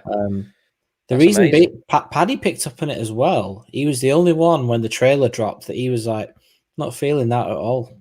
No. And I just jokingly said it's because Harrison Ford's not in it, and he went, no. Like, all jokes aside, I'm just not feeling it. And it was the Luke. It's time for the Jedi to end. I think he got. It could also be my fault because I said to sorry, just give me a sec. I said to Paddy as well. Like, me and Paddy watched The Force Awakens at the same time. We were in the same screening, so I saw his Han Solo reaction. I was privileged to watch the Han Solo reaction, and I remember at the end of it we were talking about it, and I immediately, because I know by ear the John Williams music, the chords that he used, the harmony over Luke's reveal, it was very dark. It was the Darth Vader harmony, the feeling of the Imperial March, and it was literally voiced almost the same as well, and given that same way. So he gave me that Sith dark side feeling. I was like, oh, not all is well with Luke, and I thought that's what he may have been doing with his ceremonial Jedi things. Is suicide. Yeah, right. I was like, not all is good with Luke, and I'm like, I completely missed all that in the trailer.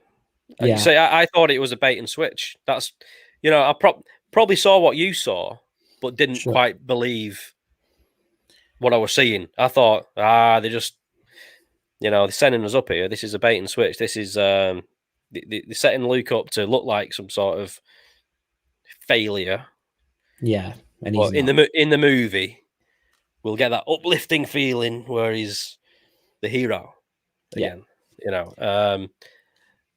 Obviously, no. Well, you can argue we did get it, but right, that's the thing. Ryan would say we did.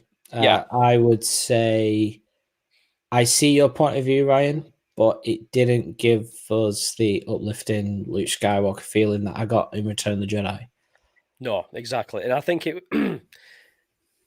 I think it was done on purpose. It was to not overshadow the heroine, right? Yeah. So they dampened down the character of Luke to boost up the character of Rey.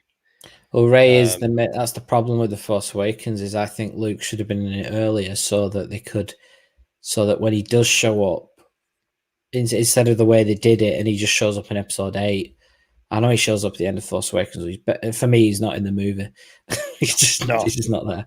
If he would have been in it earlier, it would have You see, JJ maybe and Ryan would disagree with me on this. Probably would.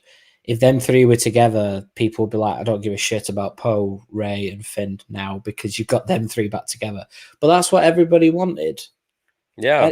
I imagine it's definitely what Mark wanted. Definitely. Yeah. It's, it's like a cruel twist of fate that it never happened. But the thing is, would we care about our new protagonist, Rey? Well, I think probably not.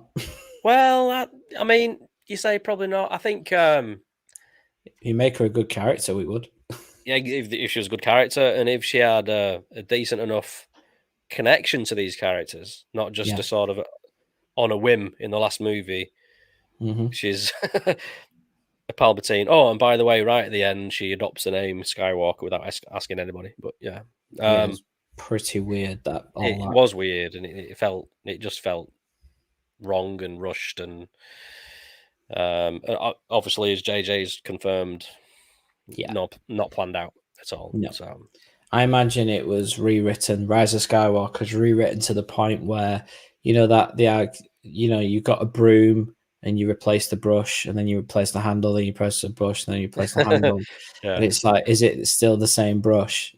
I imagine Rise of Skywalker is a little bit like that. Yeah, yeah. And Brian's completely right here. They should have made an anthology movie with the big three. Yeah. Yeah. Yeah. What you mean alongside the sequel trilogy? I mean, the thing is, when I was reading these books called The Road to the Force Awakens, like Luke setting up the Jedi Academy and everything, and then Leia getting involved in the politics of the galaxy, the First Order was spreading propaganda that she was she's the daughter of this evil warlord, Darth Vader. And because not many people knew about that. It was all very secret. Right. The galaxy didn't really know what happened. I don't think they did anyway. What happened between Luke and Vader on the Death Star? No, that's right. Yeah. I don't think the galaxy knows about it. So the First Order made all this propaganda up about Leia, saying she's a warmonger and stuff because she didn't want the Republic knowing, the galaxy knowing that who her father was, because it, makes her credibility very thin. Yeah, I did read that. What was the novel called? I can't remember. Bloodlines. Bloodline, yeah. I mean, I read that in New Zealand. This should be episode 7. Yeah. The Road to the Force Awakens is very interesting, just on a plot point of view, versus if you just plot out what happens in the Force Awakens. So, I thought that where 7 should be. Maybe the actors are just too old to go that far back. I don't know. Yeah. And Carrie's no longer with us, unfortunately. Yeah. The thing is, there's all these rumors again that there's they're planning on bringing. Again, I don't actually think this is true because I don't trust the sources where they're coming from. Like, there's a news website called We Got This Covered. Oh yeah. You've heard of them. I always joke that they didn't actually finish the sentence off. It's called "We Got This Covered" in bullshit. Yeah, because usually what they're talking about is complete trash. Like apparently Brie Larson is being asked to come into Star Wars to play Mara Jade, which was Luke Skywalker's wife, right? Of course, yeah. George never liked that idea. No. Also, back to Dave Filoni and George, if this is relevant. Yeah.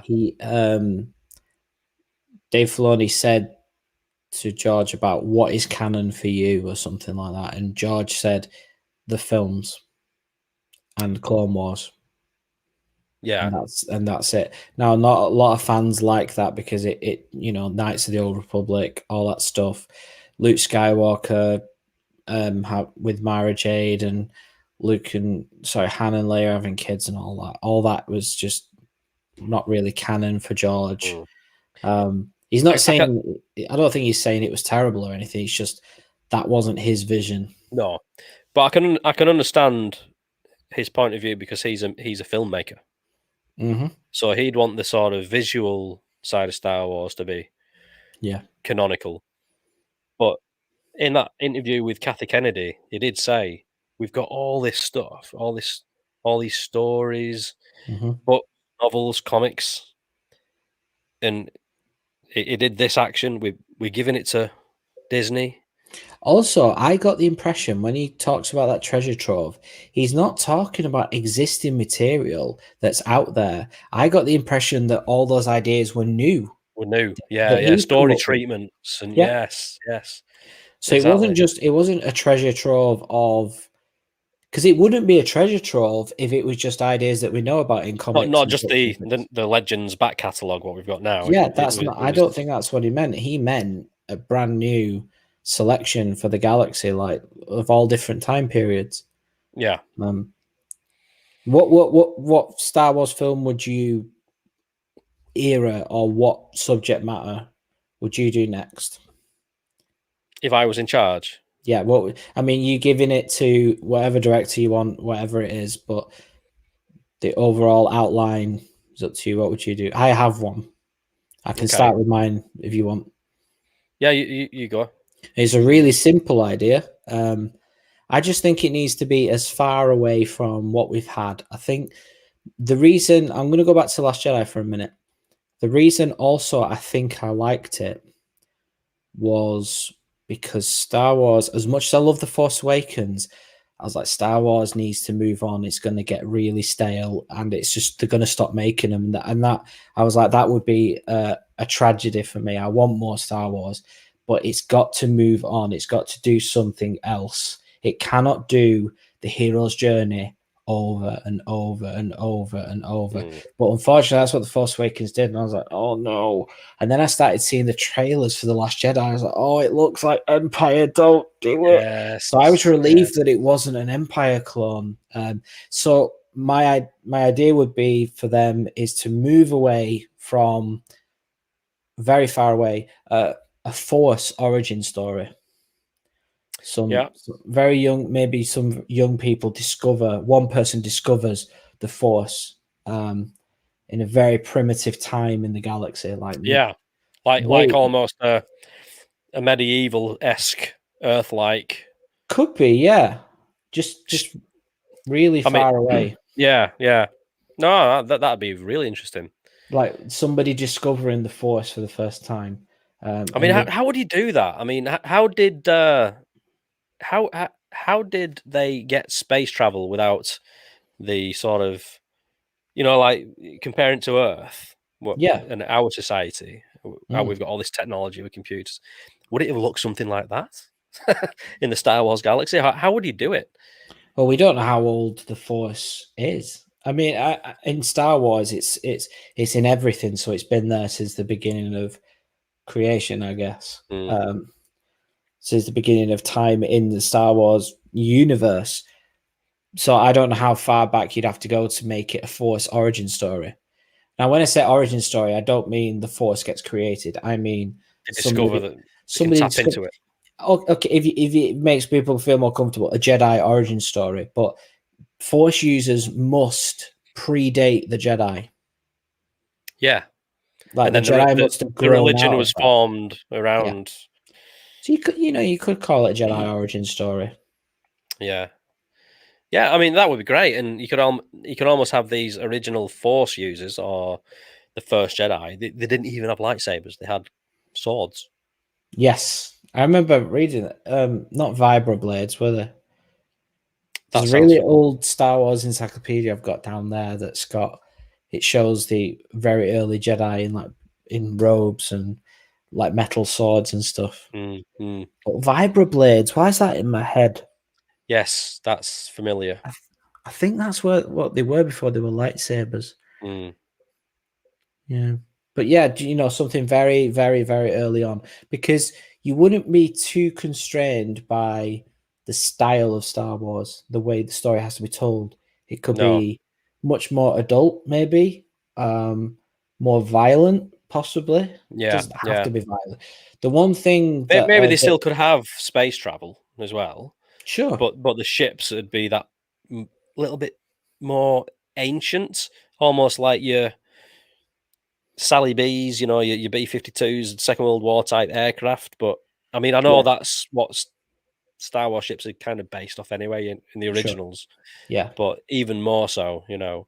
I mean, not propellers, but almost like a B-52 in space or something. Yeah. Spitfires and spacecraft, you know. And I mean, it might be too far removed from Star Wars for people. Maybe not, but I mean, that's me trying to keep Star Wars fresh. Now, yeah, fanboy Andy answer is Darth Vader story. Yeah, a lot of people argue. Just give me more Vader. Yeah, I know. I mean, I would definitely go for more Vader, but like in the Rogue One era, like between 3 and 4. Yeah, hunting the last of the Jedi and all this sort of stuff, you know. Yeah. Where fanboy Matt would want more Luke. Sure. You know, give me more of that sort of ending of The Mandalorian where we see Luke in his prime. Well, didn't Filoni suggest in his recent interview that we are going to spend more time with Grogu and Luke in season 3? I must have missed that. Must have gone off my radar. I missed that. Yeah, Dave, it was Filoni who said that. Filoni also said something that was, I don't know what he was referring to, but he said Star Wars isn't. What did he compare it to? Basically, Star Wars can't always be really dark and stuff because it has to give you this uplifting feeling. And he said a lot of movies now don't have that. And he said it's something that George and Steven Spielberg movies did have. Exactly. It's something we are missing. I mean, like going back to the Superman movies, you know, I didn't mind the first of the new Superman movies, Man of Steel. I didn't mind it, but it didn't make you feel good though. No, it's depressing, really. Right? I think it's just we need to get back to that sort of 80s view of movies. You know, the adventure, the uplifting heroic storylines. You know, I think society is too obsessed on like other things at the moment, like political things and identity and all this sort of stuff. It's like I don't care who the hero is on stage as long as the story is uplifting. Yeah, I mean, you know, that sort of stuff does have its place in art, and art can be the greatest way to not influence, but see things from different point of views. Now, what the thing is with Star Wars is it already has this. The thing is with Red Letter Media, they say Star Wars is actually very limited. Rich Evans says, "Do you want to hear the dirty little secret about Star Wars?" He says, when it strays away from lightsabers and TIE fighters and Luke Skywalker and Darth Vader and the original trilogy, people don't like it. But and he said, but it seems to be this huge, vast universe that has so much potential. Yeah. But realistically, it's the hero's journey. Yeah. Now, that's why I've known that. I'm not saying I've felt that way for years. It is actually, when you think about it, it's actually quite small. And Red Letter Media argue, you know, could you do a massive universe with Back to the Future like Star Wars? No, it doesn't have the longevity. Yeah. It's a very fair point. I mean, I don't agree with that point. I think there is longevity in Star Wars. But the problem with Star Wars is when they do move away from that, it tends not to go down too well. It'll be, yes, true. Yeah. So that's why it's got to be in, I think it's got to be in steps. You've got to move away from it. Yeah. Not in a big jump, but more of a, yeah. I think they're trying to do that with the novels, aren't they? Going back to the High Republic, which I don't think is going down too well with most people. I've not felt the need, the urge to want to look into that at all. No, I don't think it's doing very well. And to be honest, that's nothing against the High Republic. I just don't. I'm a Star Wars fan of the movies and the video games and the scores, and I'm just not interested.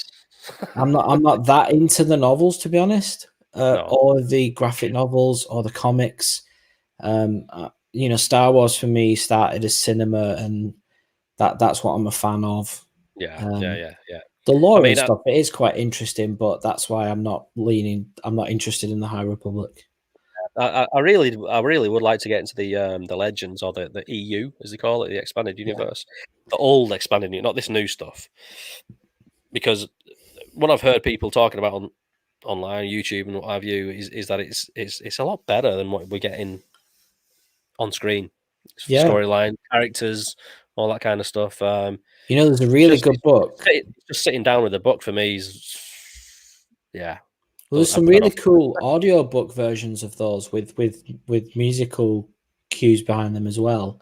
Oh yeah. I don't think they've done the Your Throne trilogy yet on audio. No, they haven't. That's Timothy Zahn's novels, isn't Originals, it? Yeah. They actually Dave Filoni ran all the Thrawn stuff by Timothy Zahn on Rebels. So I'm pretty confident in saying this. I imagine he's also being consulted over Thrawn's appearance in these new in Mandalorian or Ahsoka or whatever. Yeah, well, he's coming up, isn't he? I mean, he's obviously going to make an on-screen appearance at some Well, stage. I think that's the thing that they're all building towards. This big, all these TV shows and this big cinematic event is going to be the final showdown with Grand Admiral Thrawn. Yeah, which is very exciting. Yeah, I mean, they are. I think they're going to be dipping into this EU stuff more and more because that's where your biggest well of Star Wars fans lies. Yeah. And if you're Lucasfilm, you'd be stupid not to go there. Well, my favorite EU book ever is Shadows of the Empire. That I love. I mean, if you like, that was a video game as well, wasn't it? It was, yeah. Joel McNeely. They asked him to score the book, like they just wanted some music alongside the book, and then it ended up being part of the game and the audio book. But anyway, that game was incredible. It was the first game I ever played on the N64. And it's the game I played the most. Yeah. Loved it. Yeah. It's a very short game. It didn't last too long, but Yeah, I've got vague memories of it, like jumping on a train and all this sort of stuff. Yeah. I mean, it was 1996. Yeah, but graphics. The other book that I really enjoyed was The Mandalorian Armor, which tells the story of how Boba Fett escaped the Sarlacc pit and survived, and other bounty hunters. I think Dengar's the one who saves Boba because he's in a pretty bad way.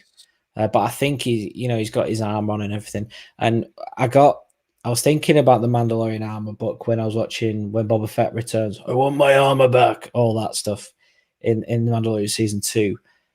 And I was like, yeah, I think they're dipping into it a little bit. There's hints of it there. Yeah, Again, quite exciting. There's so much. There's so much they can put on screen. Sure. Yeah, Disney Plus is probably the place to do it rather than the movies. I'm really hoping we do get another trilogy of some sort down the line, though. Yeah, you're going to get your Rian Johnson trilogy that you've been wanting, Matt. Yeah. Do you know they've announced three? They've announced 3 trilogies now. Yeah, they've announced them and then. But the only one they've not officially said is scrapped is Rian's. Yeah, it's strange that, isn't it? Sorry. I mean, he's busy doing Knives Out too. Do you actually think he's going to get it? This trilogy? The thing is, Disney will, fans will feel like people who don't like Rian Johnson, maybe Disney will be like, oh, they've won if we don't do it. So they might have too much pride and do it. I don't know. I like Rian Johnson. I liked Looper. I haven't seen Brick, and I really liked what's it called? Knives Out. Knives Out, yeah. Yeah. I did like Looper. I've not seen Knives Out yet, but I'm one of the very few. I think me and Rian Johnson are the only ones who want that trilogy, probably. Yeah. I probably should force myself to watch Knives Out because I've heard it's good, but you know what it is? What it is, it's the whole attack on people who didn't like his movie. Yeah. On social media. Calling folks man babies, and I think if you're one of these people who didn't love his movie, you felt as if you were being targeted by the director. You know what I mean? Yeah, it was very strange. I was very surprised at his output on Twitter and stuff. I mean, I didn't look into too much of it, but I remember you mentioning it on the show, and that's when I went looking, and I was like, oh, I'm surprised he's being like this. I mean, I saw it as maybe a defense mechanism. Yeah. Not defense of himself, but a defense of the people that work with him, because people work really hard on those movies. Yeah. And I saw it. I don't know this for sure, but I saw it as a defense of that. And I remember Daisy Ridley said she was at some kind of party or something, and someone came up to her and said, this was after The Last Jedi came out, and said something along the lines of, Last Jedi was trash, I hated it. And she was like, don't be so rude. I have to take that personally, because that's my work and that's my colleagues' work, and we work really hard on it. And I'm like, yeah, but at the same time, to be devil's advocate, these people need to understand that people will have opinions on it. And if you paid money to see something, you've got a right to talk about it. Of course, but is it? Everyone's entitled to their own opinion, yes, but I think Ryan's point was, I suppose Twitter can be a bit of a, well, I call it I call it twatter. It's twatter. Yeah, it's not real world Twitter. It isn't. It isn't. And the more people should understand that, the better. Especially I don't think Ryan corporations. Yeah, I mean, the tweets that I saw that Ryan Johnson did, I don't think Ryan Johnson would talk to people like that to the face. No. Same as anybody else on Twitter. People would not walk around talking the way they do on Twitter, the things they tweet. 100%.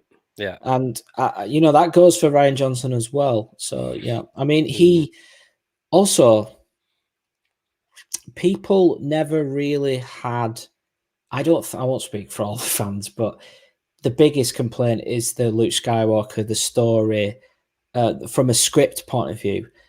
I don't think they have a problem with him. Maybe they do, with him as a director. And that's where I think he is very good. I think he's a very good director. But I totally get the thing that people don't like his script for The Last Jedi. The guy who did my roof worked with having it close with it, but it would be different. Yeah. Bingo. Also, the thing, don't be such a man, baby. The thing is,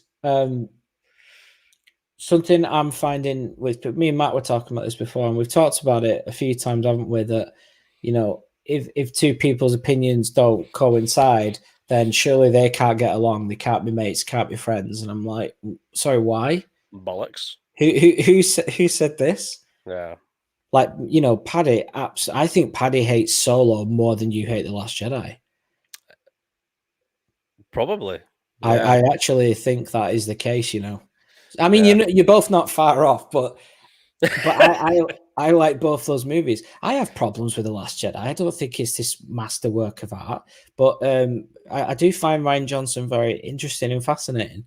But that interview that they found of him on, where he's just sat on the grass saying, the kind of movie I'm going to make is where half the people say they love it and half people say hate it. And I'm like, well, congratulations, you did it. Yes, well done. Slow clap. But what I know, right? He probably didn't mean to, but it happened. Yeah, I just wonder how literally he meant that, because that's exactly what he did. But I wasn't on the I love The Last Jedi. I just didn't think it made me hate Star Wars. It didn't do that to me.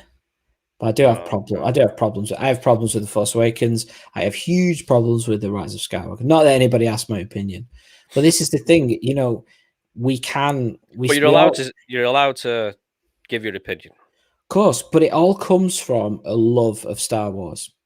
Whatever side you're on, and all this negativity that I think is brewing in the fandom, it does come from a place of love. Whatever the result ends up being, I think it comes from a place of loving Star Wars, which is what I think people need to remember.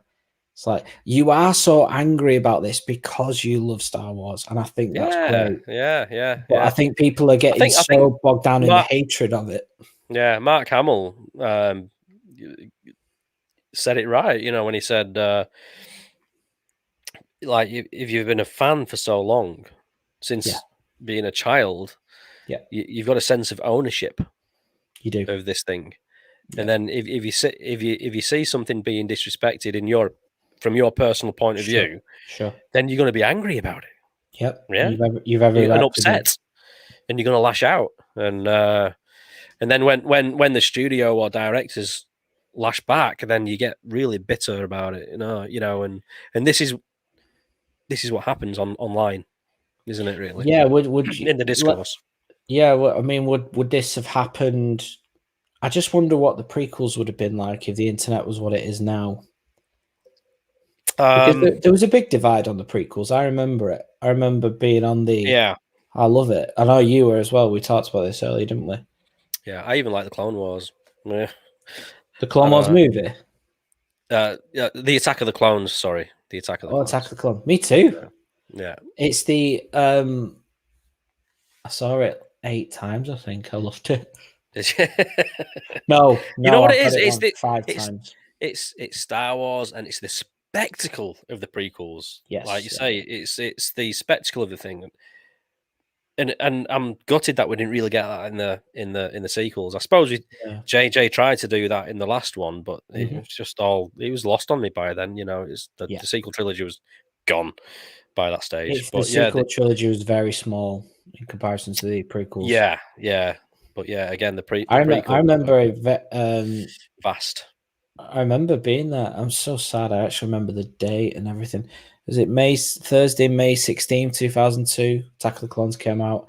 And I remember I remember the buzz in the room when Yoda pulled back his cape and he used the Force to pick up his lightsaber and he ignited it. And everyone was like, oh my God. Because George made sure that none of that got out. We never saw a picture of Yoda with his lightsaber or fighting Dooku. And everyone was just like, lost their mind at this little frog. Yeah. I mean, it was. I didn't see it as ridiculous. People thought it was ridiculous. Palpatine. Yeah. I just love him in that movie. In Revenge of the Sith. Yeah.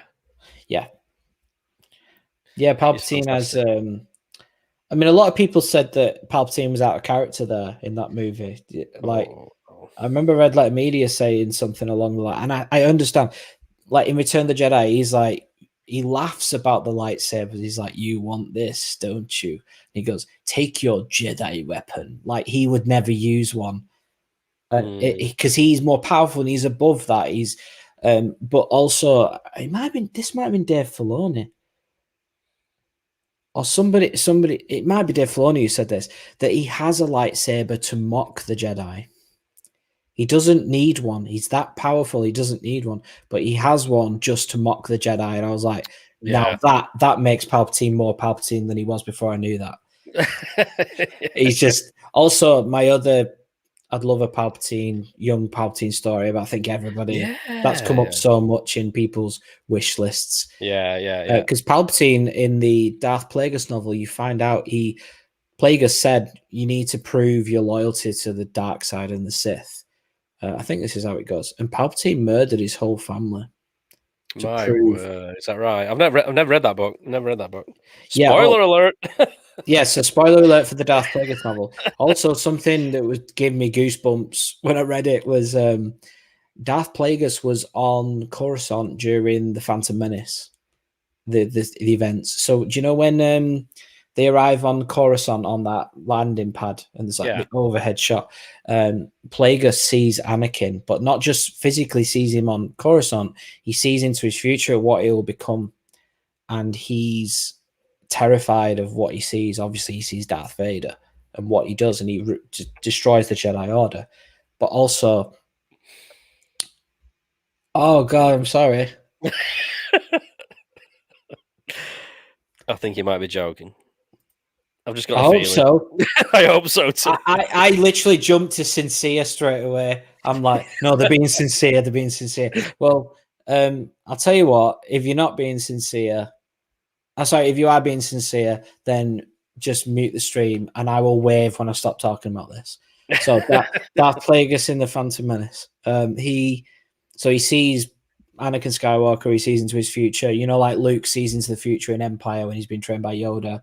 Han, Leia, and then he falls over. That's that ability, the foresight thing.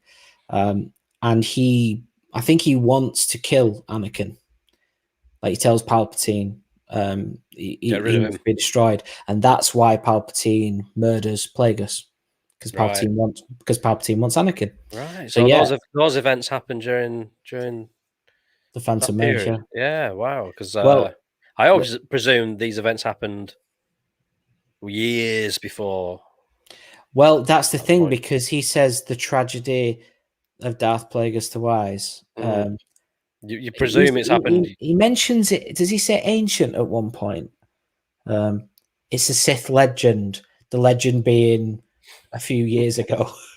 Been reading it since 2014. I'll never finish it. Okay. No. Sorry. Sorry, Brian. I'm the same with books. Start them and then never finish them. Plagueis. I mean, imagine that was in Phantom Menace. I'm like, you just made Phantom Menace so much better. Yeah. But I mean, that would make us such a good movie. I know. Really. And you only need 2 more scenes in Phantom Menace to have that. Maybe that was in the 4-hour cut. Who knows? Yeah. Was that the cut that George said? It's a bit violent. Or was that far in a few places? Oh no, you're talking about that cut of Revenge of the Sith. Revenge of the Sith, isn't it? Yeah. Which it's still in the movie. You just don't see it happening. So basically, Kenobi's watching it, saying, "It can't be. It can't be." You know that scene with the security hologram. Yeah. So you don't see him killing the younglings, but you know he's seen it, and then he's on his knees in front of Palpatine. He says, "Rise, Lord Vader. Go bring peace to the Empire." All that stuff. Before that, it cuts to Yoda and it cuts to Obi-Wan. But what's happening on the hologram is Vader. Sorry, Vader. He's Vader then, isn't he? Vader at that point. He's got hold of one of the Jedi and he stabs them through the throat with his lightsaber. Yeah, pretty. And I think it was George's idea. And then when they saw it, they were like, "Yeah, that's a bit much." I think I might have gone a bit far this time. Yeah. I mean, it's very Game of Thrones.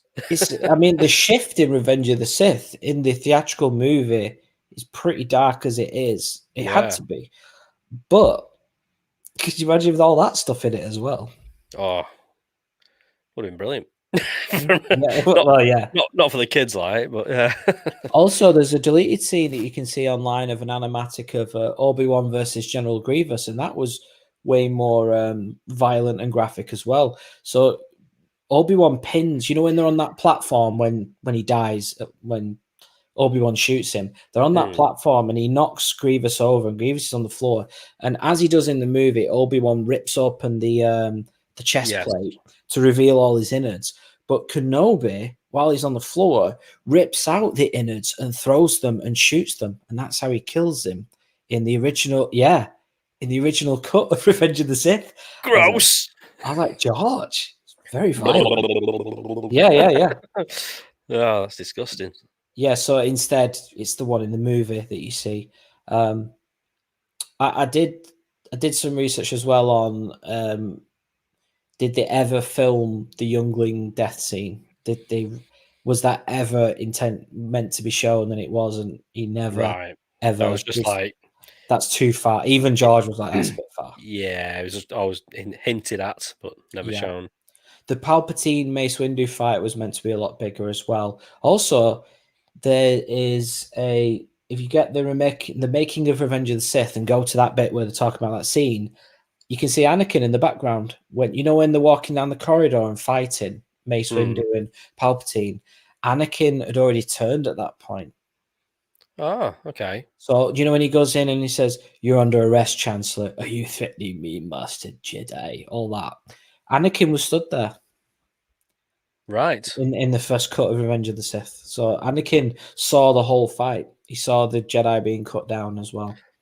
Okay. But Lucas was decided to leave the turn till later.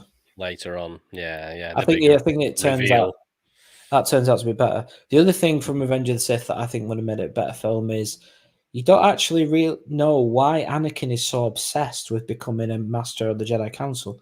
Because at the beginning of the film, all he cares about is Padme and his kids. He says, our baby is a blessing. And he says, you know, I want this war to be over, all that stuff. And he just wants to live with Padme. That's all he cares about. But then all of a sudden he's like, I want to be a master. I want to be a master. It's like, why is he being such an ass about being a master? Why would he care?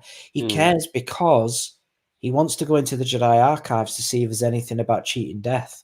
But you can't go in the archives unless you're a master. So that makes Revenge of the Sith better for me as well. Yeah, yeah. It was a means to an ends. Yeah, yeah. I mean, it wouldn't have taken long to stick that in the movie either. No, and that would have given people, because basically the Jedi have told Anakin to fuck off. Like, he's gone to Yoda and said, you know, I'm going to lose somebody dear to me or something like that. I don't really know. We don't really know exactly what he said to Yoda, but Yoda says, learn to let go of everything you fear to lose. And that's what Anakin can't do. No. But that's what gets him in the end, isn't it? Yeah. But Chancellor Palpatine, he's just found out he's a Sith Lord, and he's being told, by the way, I can save Padme. You can be with Padme, you can have your children. But this Jedi Mace Windu is about to kill me. That's why Anakin turns. It's a split. It's a very quick decision, yes. But Anakin has already told himself up until that point, I'll do anything. Anything for yeah. He actually promises Padme. He says, she says, I'm not going to die in childbirth, Annie. And he goes, no, I promise you. And then it cuts away. So it makes the turn into Vader better as well, having that information about the, I want to be a Jedi Master so I can get into the archives. And then he goes to see Palpatine and says, I know there are things about the Force that they're not telling me. And then Palpatine says, they don't trust you, Anakin. They see your future. That's in the movie. That's what that's in relation to. Right. I know there are things about the Force that they're not telling me. It's because they won't let him in the archives. See, I need to go and watch this movie again with this information. Yeah, you know what I mean? It's it just like pads it out that little bit more, doesn't it? You know. Well, go watch Clone Wars. Well, someone's done like an edit online. Of course, they have of Order 66 using Clone Wars material, Revenge of the Sith, obviously, and the Bad Batch. And it's like the scene is like, and some of the animatics that were cut from Revenge of the Sith, and the Order 66 is like, somebody told me the other day, I think it was Joe, said it was like 44 minutes long, that scene, with all the material we have. And I was like, I want more. Like, it's a different lens on what happened. Like, we see the Ahsoka lens of Order 66, and in the movies we see Anakin's lens of Order 66. Yeah. Or the Revenge of the Sith lens, and then Bad Batch, you get the Bad Batch's point of view. And I was like, I want more lenses. Give me more of it. Give me more points of view. But the way more Jedi died, and more violently in the original animatics as well.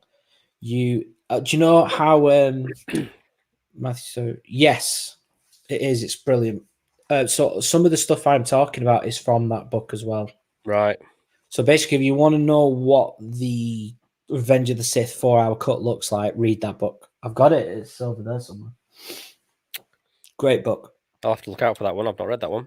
It'll be online as an audiobook as well somewhere. Pretty sure all the prequels got done as an audiobook. That's the kind of book I like to read, an audio one. Yeah, me too. That's how I did all the Harry Potters. That's why I keep saying, I've read the Harry Potters so many times. I'm like, no, I've listened to them. Yeah. They're just so convenient. Like, they are, It saves a lot of time, doesn't it? Yeah. Get through a book quicker. Yeah. Also, my Hermione and Harry and Hagrid voice is not as good as Stephen Fry's. So. Yeah. But my Gollum's pretty good.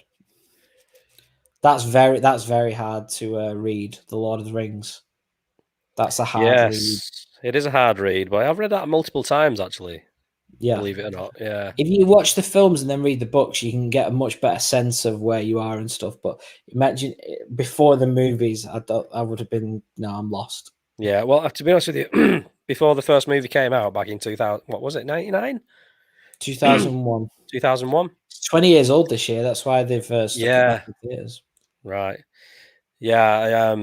that movie was coming out, so I thought, I'm going to read the book first.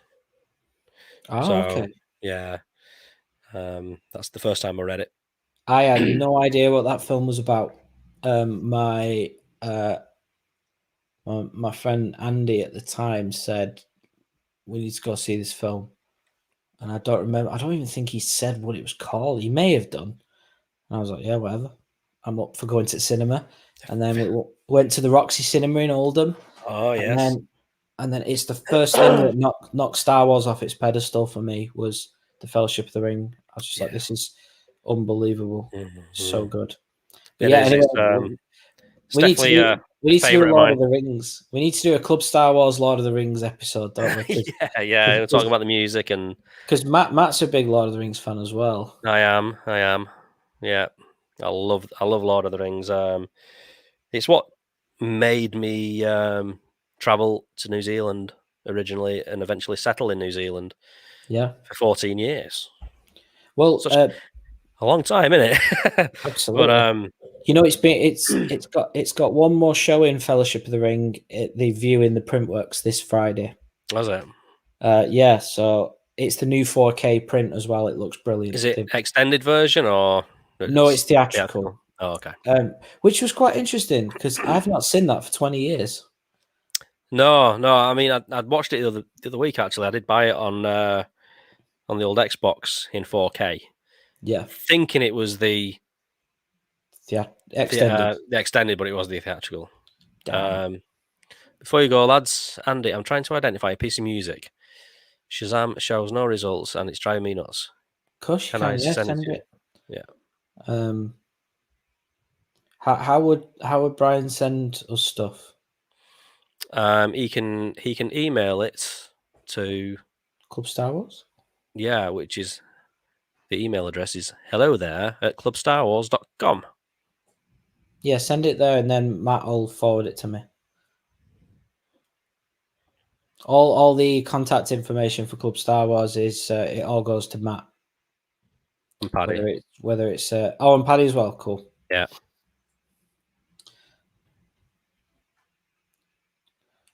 I hope it's something I know. Could be Star Wars. Could be anything. Yeah. Yeah, Shazam. I keep trying it with stuff and it just doesn't pick it up. Yeah. Lord of the Rings. That's what we're talking about. Yeah, so it's not the extended cut, unfortunately. It's the I mean it still works. The theatrical still works. It would have been nice to see because I've never seen the extended cut in theaters. It's always the theatrical one. But I bought the 4K box set, which is it's not cheap. It's 75 quid. Yeah, I need to purchase those. He's put both versions in there, you know. He's put the theatrical and the extended, and I was like, I wish you would have separated these so it'd be a bit cheaper. Hopefully cheaper. But you know, I'm going to get the Hobbit trilogy as well. At one point. Yeah, I do. I love the Hobbit movies too, and me too. Yeah, I like them. I remember I've got a book where it tells you where to go to visit all the areas that they shot the movie in New Zealand, and I've not been to most places, to be honest with you. Okay. But yeah, they shot a lot in Queenstown, and I made sure. Yeah, I visited a lot of these places in Queenstown and Arrowtown, and standing on the river where the Nazgul and were stood, you know, and the horses in the rapids came flowing down, and I know that the were Minas Tirith, and you know the river for where the Argonath is. I've heard that's quite difficult to get to as just a member of the public, so there's not many people have seen it. But the river where they did Osgiliath in Return of the King, that's apparently accessible. Yeah, but I don't know if that was Queenstown though. I'm not sure actually on that one. But yeah, the river with the horses is very accessible. You can just like walk next to it. Yeah. The the area with where the orcs are carrying the hobbits. Yeah. That used to be accessible. Right. First time I went there, it's a place in Queenstown called Deer Heights National Park, and they filmed quite a lot up there. Yeah. But That's you Two can't get. Towers, isn't it? So Yeah. that was the location for most of the Plains of Rohan, wasn't it? The Plains of Rohan were near Christchurch, actually, or a place called Timaru. Oh, I meant inland. the at the beginning where Saruman's invading the outer parts of Rohan. What's it called? Where Theoden lives. That's that place you just said, where it's the mound in the middle of. Oh yes, no yes. one believed that was real, but it's a real mound in front of Yeah, these it snowy is. mountains. Yeah, it's called Mount Sunday. Mount Yeah, Sunday. everyone thinks it's like CG and matte paintings and stuff. It's not. It's all No, captured on frame, isn't it? Beautiful. Yeah. That's Edoras, that's it. Edoras. Yeah, that's. I've never been. I never went there. It was probably the closest place to me, really. But I never actually went there. But went to Hobbiton in the North Island, and was that again, before the Hobbit? Before they did the Hobbit, or was it after that? This was after. Yeah. Also, it'll have been built then. Yeah. So it was all built and as they would have left it after the Hobbit movies. And the Green Dragon was an actual place where you could go and have a drink and have a bite to eat. We had the Hobbit banquet. We did the full tour. There's like different tours you can do. What's in the Hobbit banquet? The Hobbit banquet, it's amazing, mate. You sit at a big long table with other guests. They give you stuff to dress up in, like you can wear like Hobbity style clothes and big ears and all that sort of stuff, big feet if you want. Yeah. And there's just stuff all over this table. There's meats, there's pies, it is literally a banquet, and you just help yourself, just like reaching over. Thing. When I looked at the making of the Hobbit and the Lord of the Rings and stuff, and the set dressing. I noticed it on obviously the big screen watching Fellowship of the Ring the other day. Bilbo's table's just full of cheese, and obviously in the Hobbit we see more of what Bilbo's food is. He's got everything, pastries, all the different cheeses. I'm like, I'm down for the Hobbit diet. Yeah, it's just it's one of those. I'll never forget it. It's a memory that'll stay with me forever because it was such a good day out. Yeah. For this particular tour, you start off sort of mid-afternoon. Mm-hmm. You walk, and the Hobbit village is massive. Yeah. You don't realize, you think it might just be a small set. It's not. It's a good walk. Film makes it look smaller. Yeah, it's huge. It's huge, and there's so many Hobbit holes. It's like a proper little village. Nice. And you walk around for a while, and then she's telling you about all the different hobbits that live in these holes, and the story, and Tolkien, and all this sort of stuff. You get an education while you walk around. Yeah. It's good fun. Then you end up in the Green Dragon. You have your meal. You have a bit of a party and all this sort of stuff. You can sit outside, and while you're outside, the sun's going down, and all the lights come on in the Hobbit holes. Oh, nice! So you're looking across the lake, and up at the top of the hill in the distance is Bag End. The lights are coming on in Bag End and all this sort of stuff. And then sounds great.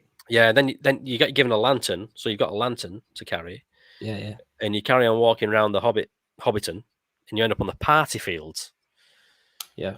So she tells you a bit about what happens in the movie during the filming of the party scene with Gandalf and all that sort of stuff, and the fireworks.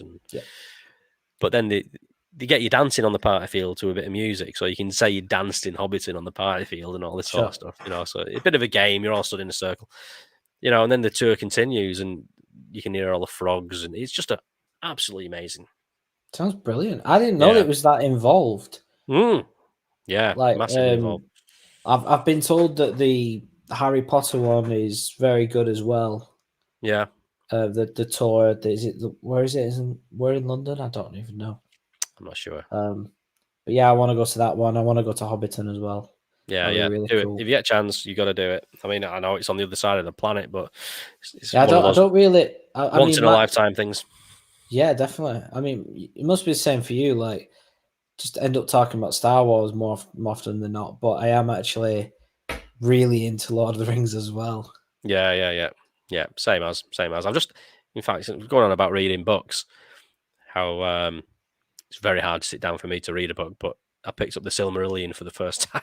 Oh yeah, you told me the about other this. How day. you getting on with what is the equivalent of the Bible in Middle Earth? Yeah. Well, I've just finished the letter of Tolkien. I'm not even into the nitty gritty of the book yet. So, I mean, the Silmarillion. I've flicked between certain stories because I'm interested in the Second Age, the beginning of the Second Age. Like, because I love Sauron. I'm fascinated by that how he keeps returning to Middle Earth and that he served. He's not the original Dark Lord of Middle Earth. He was a lieutenant in Morgoth's army, and I was like, oh, cool. So there's always a bigger fish. Yeah. But yeah, all that's I won't spoil anything, but all that's really fascinating. Like he attacks certain kingdoms within Gondor and stuff like that, and Yeah. I like Sauron. I like all the main characters. Who doesn't? Exactly. Especially this one. Yeah. He's Good old Gollum. Yeah. He's the most iconic character, isn't he, of the trilogy for sure. Definitely. I think he's the bit that seems to stick in everyone's mind. Hmm. Of course you do. I'm fucking brilliant. That's a great impression. That is a great. I know. I've always been able to do that voice. It's not like something I've had to work on. It's just here. Yeah. So I can do Smeagol as well. I can do Gollum and Smeagol. You don't have any friends. Nobody likes you. I'm not listening. You're a liar and a cheat and a thief. Nope. Murderer. Go away. Yeah, I can do both. I love that scene. That scene is incredible. Andy Serkis is phenomenal. I don't think he'll ever top that performance. I'm not saying he's not good. I'm just saying how good that performance was. Yeah. Just made it what it is. Phenomenal. Yeah. It's turned into Club Middle Earth, hasn't it? It has a bit, yeah. Like that's a new channel we're starting up. Yeah. And then we'll do Club Hogwarts or Club Potter. Yeah. Yeah. There's loads of stuff. There's loads of stuff that we're all geeks about all sorts of things, not just Star Wars. No, well, that's it. I mean, usually a Star Wars fan isn't just a Star Wars fan, are they? You know, it's it's usually the case. They're not just into that. No, it's I mean, me and Matt are also into gaming as well. Yeah, man. Yeah.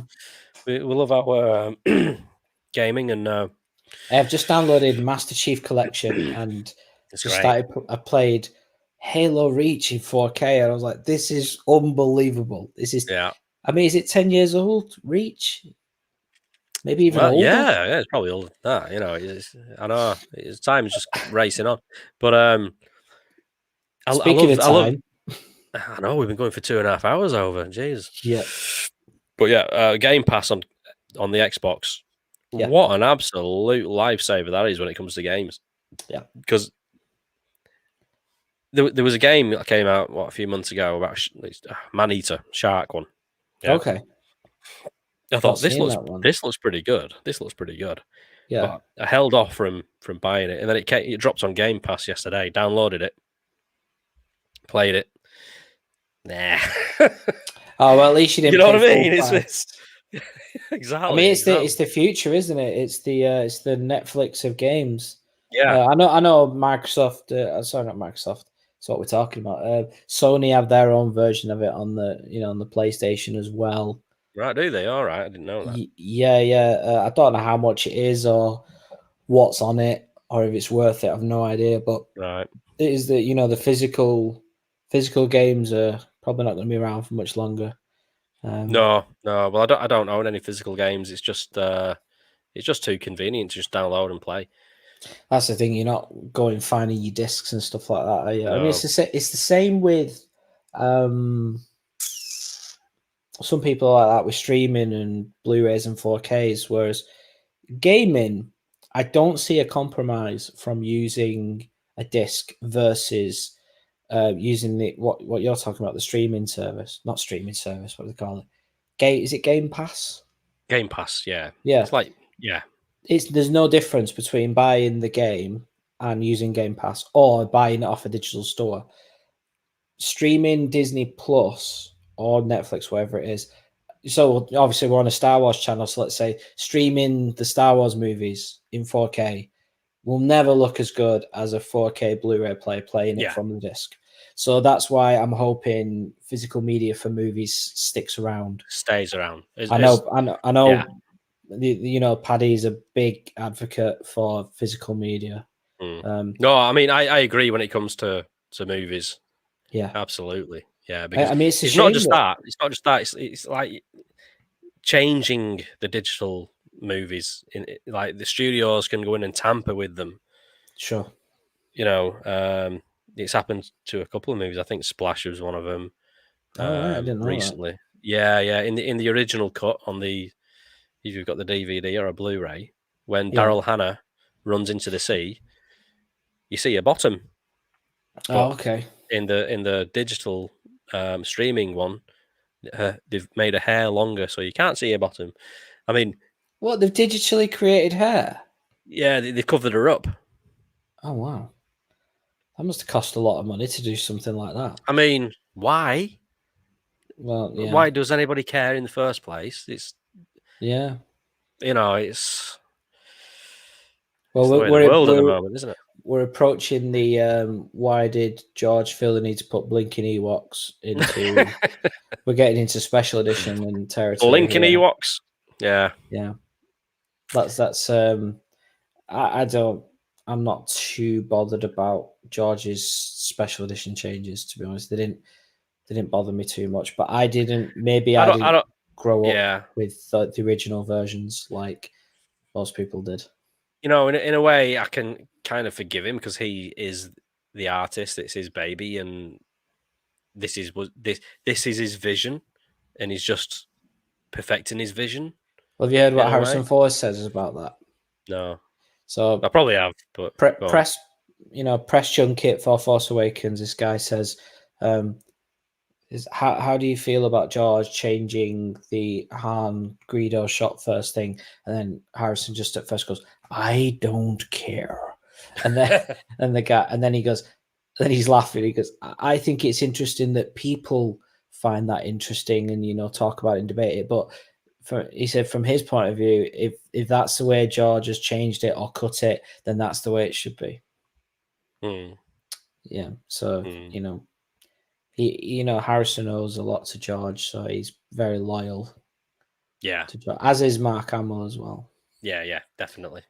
So I mean that's essentially what you just said. He's the creator, and if he decides it should be another way, should it be another way? But that's what the documentary that came out was based on. The People versus George Lucas was like an account of, ultimately the question is, who owns that movie? Is it the audience when it's well received, or is it the creator? And as a Star Wars fan, I want to say me, but in reality, it's not. It's the creator. Yeah. Now it's Disney. Yeah. Now it's Disney. People don't like that, but that's unfortunately for people who are not happy, that they are holding the reins. It's not George anymore. No, that's right. Which is why I'm hoping people are happy about Dave Filoni, because I think he's the closest thing you're going to get to George being in that role. Yes, and this kind of brings this whole stream full circle. The circle is now complete. Good work, Andy. I know. Yeah, no, Dave Filoni is the next best thing to George we can get at the moment, and hopefully we'll get some more decent Star Wars from him. And I think Favreau, I think both them in a partnership can work wonders. Given the rights, they have. Given the right, they have, haven't they? Yeah, they have already, and they proved themselves. And I think people at the top of Disney, like Chapek, recognise that. and they will. yeah, They've seen the reviews, they've seen the articles, they see it all. Remember what Gina Carano said on Drunk 3PO's channel? She said they are watching you guys, like the YouTubers and stuff, more than you realize. Yeah, and I was like, that is true. They're not watching us, but yeah, they're not watching us. Yeah, I didn't mean us, but and that was very evident in Pablo and the Star Wars Theory debacle. What happened with them two? Yeah. Also, Pablo and you used to talk.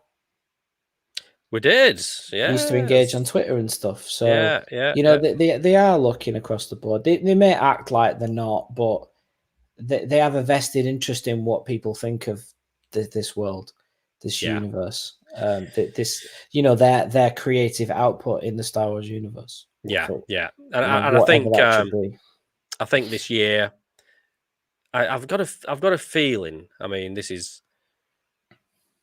just me and my opinion and my sort of hunch, if you like, that there will be changes at Lucasfilm, and I don't think they'll be announced to the world with a fanfare. They'll just sort of happen. Well, you've heard things from Cameron, haven't you? Cameron Pasha, our friend Cameron Pasha. Yes. I think things have already happened behind the scenes, and we're just not aware of it, and we're just getting hints here and there. But yeah.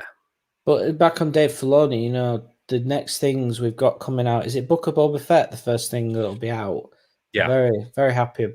Looking forward to that because I was so happy.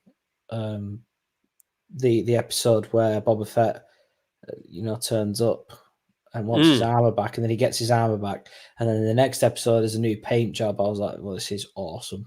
Yeah. And now he's going to get his own show. So, and I think Tamara Morrison's fantastic. Yes, and the Book of Boba Fett. I mean, what can you expect from a series like that? This is where you can almost see Han Solo turning up again, and something like that. Maybe so. So we shall wait and see for that. But anyway, we've been going for 2 hours and 40 minutes, which I think is the longest stream we've done, isn't it? It could be. It could be the longest one. We're approaching Lord of the Rings style lengths here. The extended version. Yeah. One last thing before we go, because I know Brian's watching, and he put something on Twitter the other day. So I'll just share this because I think it's quite funny. Has Brian? Have you got Club Star Wars? Hello there, open. No, I haven't. Okay, I was going to say I can listen to that music and tell him live if he wants, but I can do that after. Yeah, I'll do that after. Are you going to copyright strike us? What are you going to do? No, this was. That's my job, Matt. I'm the worst one. I know. We got the stream took down. This was the tweet. Okay.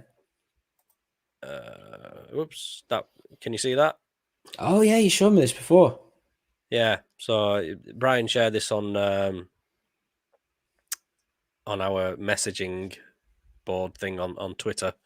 So they've been filming Star Wars in Scotland, Bonnie, Scotland, and the crew just left this ship, half a ship, if you like, lying around in the Highlands there, or wherever. I'm not sure it was filmed. And people are just walking up to it, taking pictures with it, and there's nobody around, no crew, nobody. It's desolate. It's just a ship. What makes you think it's from Star Wars? Well, I think apparently they are filming Star Wars up there. I think reports. No, I'm joking. It's definitely Star Wars. Right. The pod on the side, whatever. Yes. Screams Star Wars. It does. I mean, I'm presuming that's a ship. Looks like a ship, doesn't it? Or a speeder or something. Yeah. Well, it's probably too big to be a speeder. So yeah, I thought that was pretty funny. That it's just, I mean, not fenced off. No, or weird, anything. Isn't it? It is weird. Maybe they thought people just wouldn't stumble on it. It's in the middle of nowhere. Nobody's going to find it. Also, it's not covered up. No, it's just like exposed to the elements. I mean, it's Scotland. It's going to rain. It's going to rain a lot. Yeah. I mean, if England's anything to go by. Exactly. So I thought that was pretty funny. They might have been. isn't that technically fly tipping? Just leaving that there. Yeah, well, I hope they're going to come back. If they're done with it, yeah. So that's apparently for Andor what they're filming. They filmed a little bit near Blackpool for us as well, aren't they? We're just down the road. Yeah, that's right. Oh yeah, I'm looking forward to that. It's like when people say, "Oh, what's coming up on Star Wars?" I just go, "A Rogue One TV show." I don't mention. Do you remember Cassian Andor from Rogue One? I don't go through it. I just go Rogue One TV show. I'm like, oh, okay, yeah. Rogue but One, the TV show. I'm looking forward to that. More Empire. More Empire. It's that area of the galaxy. I'm very interested in. It's why I'm interested in Bad Batch as well. So Rebels versus the Empire, which is definitely the best. It's where it all started for me. Yeah. So I mean, it should be good if they do it right. And absolutely, that's Filoni and Favreau, isn't it? Is it? I don't know. I've actually no idea. Hopefully it is. But anyway, I think we should get out of here because I've got work in the morning for once. So we shall say goodbye and see you this time next week. And Paddy should be with us next week as well. So cool. Good job. May the force be with you, everyone. Goodbye there.